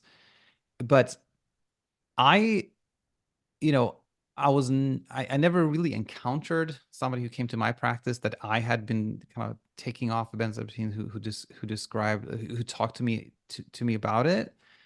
Um, and I know a lot of physicians, like friends, etc., but I've never talked to them about it. So I would say to me, it's a little bit like deprescribing in general. Like you're taught in medicine how to like prescribe a medication, but you're never taught like when is the time to go down on it? When should you stop it? And how should you do that? It's right, just kind of left right. blank. Like nobody talks about it. So I feel like this is a topic that for some reason, I don't know exactly why, is just like it's just not talked about. And yeah, and I noticed this like when I was talking to you about it one night. We were, I think, after we did our shoot, we were eating. We had a conversation similar to this, and you basically were saying like, uh, well, I don't want to misquote you, but basically the idea was like I work with a lot of people that have trouble. Obviously, people have sleep, but people that take sleep aids or benzos, and I haven't really seen much of this, not on the level that I see it. Which then was another thing that drove me home and said, I know Daniel is not gaslighting. He's not lying. He's not burying his head. He has nothing invested to tell me this. He's honestly being saying, look, I work in an area where high numbers of benzos are prescribed. One might argue you might see more benzo prescriptions than the average doctor because how many of your clients are on benzos? I'm guessing more than the average person because they have sleep issues. So most likely have anxiety or the prescribed benzos for sleep or in conjunction with sleep aids. And I said, if Daniel's not familiar with this, this is not a matter of conspiracy, which I never thought it was that. I never really thought it was that. My interpretation of it is, you know what? I think it happens at such a low number of people, giving the 100 million, 70 to 100 million people on benzos right now. I just think it goes under the radar with a lot of doctors. Yeah. And I also think they might get caught up in treating the symptoms of it, which then they could always ascribe to being pre-existing conditions. This is why a lot of people in the benzo community feel gaslit, including me. When I was coming off and I was going through a horrific benzo withdrawal, I mean, just unbelievable stuff. And I go back to the doctor and he's like, "Oh, that's your pre-existing condition." I go, "No, that's not. Pre-existing condition doesn't make you not sleep for 3 days. And I mean, there's something happening here, ringing in the ear." And, finally I had said to him, we were going back and forth, and I said, I had metallic taste in my mouth. And he went, "Oh." I said, "That's usually not a simple anxiety symptom, my friend. That is that's the receipt to this thing is doing something." It's very frustrating, and you feel unheard, unvalidated. You feel gaslit. You go home. He's saying it's in my head. I'm crazy. People, and then I do think there's a lot of lack of knowledge. So you have, I mean, if you Google search protracted withdrawal syndrome, there's a Wikipedia page on it. There's tons of studies on it. It is well documented by the AMA that benzos can create protracted withdrawal. And not just benzos, there's a lot of other drugs that can do this, where after you stop taking it for weeks or months, and sometimes even years after, you still have residual effects from the drug. So I go, doctors should know this, but they don't know it. So maybe it's a lack of education. Maybe it's something this is what I'd like to think it is that it's such a small problem in the big picture, in the big community, that doctors are just not sure what they're looking at. Combined with the other part of it, I think, is when someone has symptoms, we just treat the symptoms. So it never really, doctors might have been looking at this in the face all the time and they don't even know it because they just think it's budding anxiety. Oh, it's a little insomnia. Oh, there's a little depression. Oh, they're just becoming somatic. So I think there's something going on there, but I don't think it's there's a meeting of doctors that happens every Tuesday night where they go, okay, guys, let's get together and gaslight our patients and make them, we know this is a big problem, but we can't let them know. I was like, why would they do that? I don't think. I do suspect there's probably some doctors that are well more aware of it than they want to let on, and I Hmm. understand that, because I think being a medical prescribing doctor only, like a psychiatrist, must feel limiting in some levels because everything has to be a nail if you're the hammer, right? Yeah. So that always has to be a chemical problem, needs meds, must be med related, you know what I mean? Or, so I don't know. Does that make sense to you? Some of those thoughts on it? Yeah, I think it makes 100% sense. And I'll just add that in the insomnia community, it's like something that's very similar is the sense of like the doctor having absolutely no clue what you're going through, Right, right. and just randomly trying medications or and even going like why isn't this helping you, kind of giving you like the like what's wrong with it, kind of that type of like Yeah, being met like that can be really really yeah. tricky, of course. But then you think like, oh, I'm a unique case, something is really wrong with me, like this doctor has Hmm. never seen anyone like me, that that those thoughts, emotions, those experiences are very common in insomnia community too. And I think it is because Yeah. of like a complete lack of education on the doctor's part in terms of insomnia, and it may be very similar with benzo withdrawal. Right. And I think that's like a big drive for me and several others in the community that are prominent, is to just spread awareness and to say, hey, this is a very tricky drug. What I don't like about the benzo community, the more established quo, the powers that be that run the bigger voice of the community, is they try to over present this as a much bigger problem. Even in their studies, they try to say that's as high as 30%. They go, no, there's 70 million people on benzos right now in this country alone. Come on, 30% of them. I mean, what is that number? And you're talking about people that we could go back 10 years. This would be millions of people would be flooding Facebook and YouTube. And this would be such a big problem like the opiate. It would be much bigger than the opioid crisis. There would be no denying this. So I don't think it's that. I think the problem is that it happens to, I would say, 1 to 5% of people, perhaps, you know. And then there's no rhyme or reason. Like I said, why do I have a client that came off after 25 years? She cold turkeys or walks right off her Klonopin in weeks and does great. And the next person, Xanax for 2 months and it takes her 2 years to heal. It's so much we don't know, and the other thing that you said that's similar with the insomnia community, that's exactly true with the benzo community, is that the doctors just try all these meds.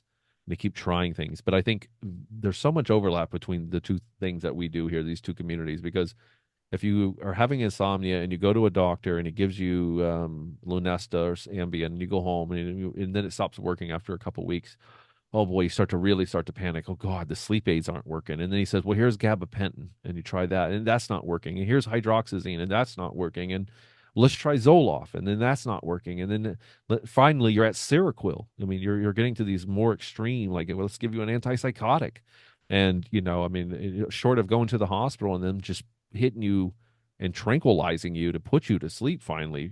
And I've had clients that did that, and they still woke up 3 hours later, and they go, and then they start to go, none of the doctors get it. I'm a rare situation. My brain must be different. I must be broken. But I always say, I always just come back to the limbic system. I say, no, it's what I said earlier about the escalating fear.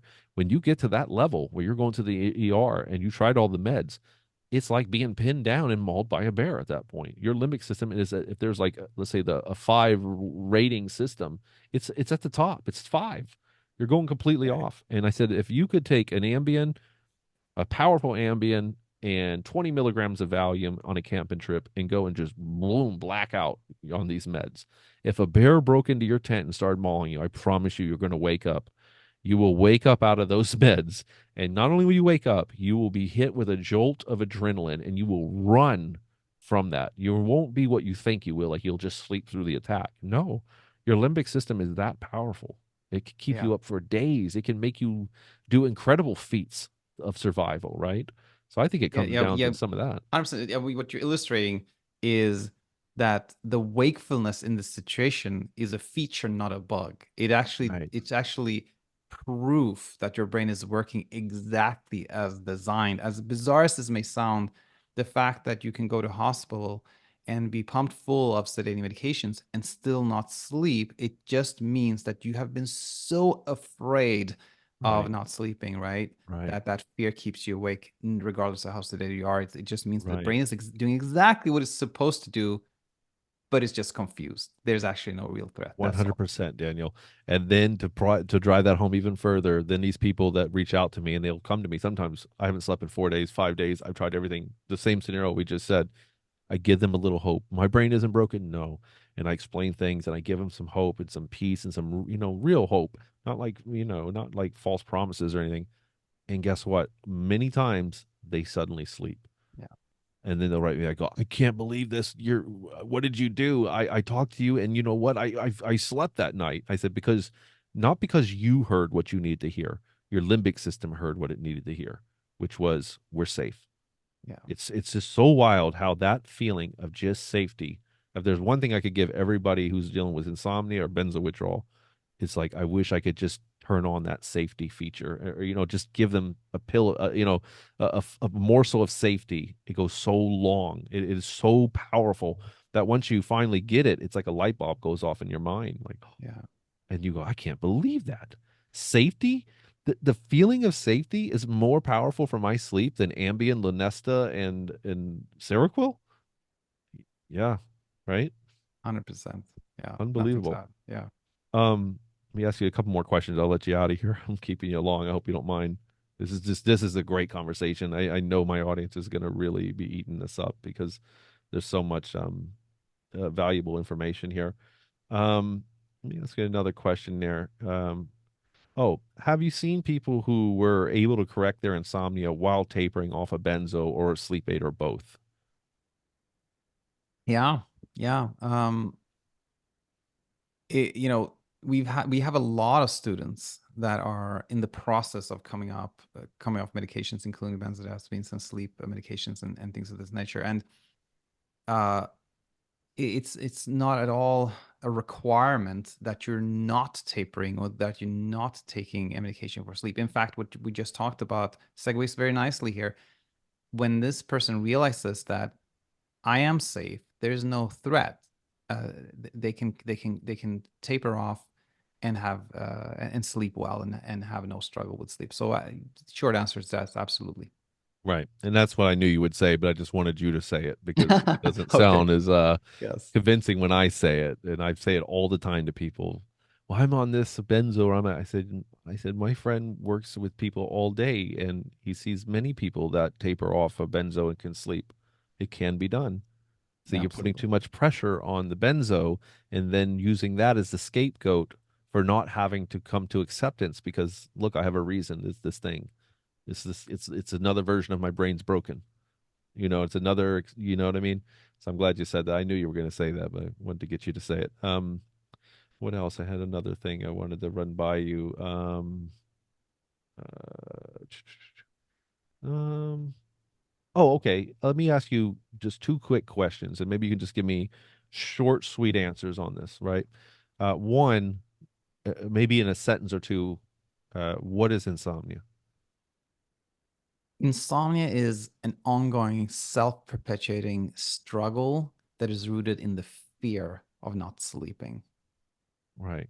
That's kind of my Okay. one-liner. I love it. No, it's perfect. It's simple and to the point. And people are going to rewind that 20 times and listen to that part. What did he say that way? Okay. Second part of that is how does one begin to correct that? Yeah, I think really, um, again, looking at the definition, it's all rooted in the fear of not sleeping. So to begin to correct that is to re-educate our brain, if you will, that not sleeping, aka being awake, is safe. It is not a danger. And we Right. can do that by whenever we're facing wakefulness, when we don't want to face wakefulness. So when we're awake in the evening or at night, for example, we can turn that into a learning experience where we're like, I'm going to do something now that makes my brain see that being awake is safe and okay. That Right. that is a really great starting point. Great. Yeah. You know what? One thing, just to add on that a little bit for the just, I guess, the big conversation that was helpful for me was, we create all these misconceptions and false beliefs going through insomnia or even benzo withdrawal. Like, I would start to think, and this is so true with so many of my clients, and I'm sure you can relate with yours, that I would hear things like, at 6 p.m., so when you fall asleep, 10 or 11, at 6 p.m., I knew if I was going to sleep that night. I said, how? Because at 6 p.m., I just felt too awake. Right. And then you start to play that game. It's almost like the CBTI get in bed, get out of bed, then after 20 minutes thing, where then it's like 8 o'clock, they're sitting there going, God, I feel too awake. 9 o'clock, I still feel too awake. 10 o'clock, oh my God, I'm still awake. 11 o'clock, oh, it's hopeless now. And then and this was true with me. At 12:30, if I wasn't asleep, I had convinced myself, you're done. There's no going to sleep. Your brain, something is wrong here. You know what I mean? Um, yeah. Any thoughts on that? Yeah, yeah. Firstly, I want to say there are many self-fulfilling prophecies in our space, 100%. But I would say that the interesting part in a way with this one is that you said I'd convinced myself that I wouldn't sleep, but in some way you hadn't completely convinced yourself. What I mean with that is that if somebody makes the prediction at 6 p.m. that they're saying like, up, this is it, I'm feeling too anxious now, I'm not going to sleep at all. If that person had fully kind of accepted and acknowledged their prediction, and they would be like, okay, this, I'm not going to sleep at all. Okay, that's I accept that. Then they would sleep because Right. they wouldn't be kind of engaging in this struggle to see if the prediction would pan out or not. Yeah. It's what actually makes this a self-fulfilling prophecy is the engagement with the prophecy. So if somebody says like, Right. I'm not going to sleep at all tonight, I have to say that 6 p.m., then but they somehow doubt that. They're like, but maybe not. Maybe I was not wrong. Maybe I predicted it wrong. Maybe there's still something I can do. And they keep self-monitoring, keep engaging with these thoughts, then that will keep them awake, right? But if they Right. had just been like predicting that I'm not going to sleep, and okay, I've made that prediction, that's what's going to Right. happen, then there wouldn't be any struggle and they would sleep well. Right. And to add to that, the thing that I felt like was an aha moment for me and all that was when I realized, you know what, sleep drive, you don't need to be tired at 10 o'clock because at 10:15 you could just fall asleep. So stop playing that game of forecasting. That's what you're doing. You're forecasting it, right? You're trying to predict, wait, 6 p.m. I feel too awake. It doesn't matter. You could be wide awake at 9:59, and at 10:05 you could just feel like you took NyQuil and fall asleep. That's how normal people fall Yeah, asleep. yeah. That's the normal process, right? Very true. And we often have an idea actually that most people feel really sleepy before falling asleep, but I don't think that's true. I mean, I know for a fact that Yeah. here's my routine. Here's my nighttime routine. At 8:30, 9 or so, it's time to read read some books for the kids, put them to sleep, and then me and my wife go to our bedroom maybe 9:30, 10. At that point, I don't feel sleepy at all. I'm just looking forward to watching some Netflix Yes. show with my wife in bed, together. So Hmm. we're watching, and then my wife starts kind of like, you have these hypnic jerks, which are totally normal, and then I know Right. she's falling asleep. Then I'm like, yeah, I close the laptop. She falls asleep. At that moment, do I feel sleepy? Typically not. But I Right. feel like the day is over. I think it's time for me to rest. And I Yes. lay my down, rest, and then soon after I'm asleep. I didn't actually ever feel like super sleepy. Typically, sometimes I do, but Right. the idea that we're often told like don't go to bed before you're like really really sleepy, that can sound like kind of logical, but it's a very tricky advice because it Right. leads to that self-monitoring. Am I sleepy enough? Maybe I'm not sleepy enough, et cetera, et cetera. Right. So exactly said, feeling sleepy is not at all like a prerequisite for sleep for Right. sleeping. And a lot of people in our community have had that experience that you describe. Actually, even kind of even beyond what you described, meaning people say like I was super anxious all day, and at 10 p.m. I was like I'm never going to sleep, and then they fell asleep, Right. because somehow the Right. prediction, like the forecasting stopped and they just fell asleep. So forecasting not needed, and we don't need to be sleepy to sleep. Yep. Totally. And same thing with me. I would wind down and just rest, and then I'd put on something I want to watch or something I wanted to do. Maybe I'll play a game or something at night, like a word puzzle or something. And sometimes I would go, oh, I really want to stay up a little for another half hour to watch, and that's when I would fall to sleep the Yeah, easiest exactly. because and it's so weird. It's like but I want to stay up to watch this. It's like because now there's absolutely no pressure. Yeah. You can't help but win in this situation. If you stay up, then great, you watched the show you wanted to watch, and if you fall asleep, then great, you got the sleep you needed. So there's this. It just lends back to your philosophy on all this, your approach. But I just want to put that out there too for anyone listening because I know that you can so easily get caught up in that trap of like I don't feel tired, and if I was to give someone advice in going through insomnias, that doesn't make sense anyway. Just throw that out. Do not play that game. It'll work right against you. You can be completely wide awake at 9:59 and fall asleep at 10:05. And most times that's how it feels for me too. I'm not like having these like levels of sleep. It's just I'm wide awake and then suddenly, oh God, I feel drugged. And then I'm gonna roll over. Boom, you're out. You don't even remember it. And sometimes I tell people who really are really battling it, I say resting is enough. Just if you feel tired and you're sitting in your recliner watching your favorite show at night and it's 11:30, just roll over and close your eyes and listen to it and just rest your eyes. And you might shock yourself. You might wake up at 6 a.m. and go, what happened? Yeah. Because there's no pressure. You weren't going to sleep. I don't even like the term going to bed or I'm going to sleep. You're not going anywhere. You're not doing anything. You know what I mean? That doesn't even make sense. It's like saying I'm going to make my heart beat. It's like, Yeah, yeah, really? yeah. Huh. No, that's yeah, I say something very similar to people that you can just rest, and the nice thing with that is like it's not dichotomous, meaning like you can sleep and rest, or you can be awake and rest. Yeah. So resting can always happen.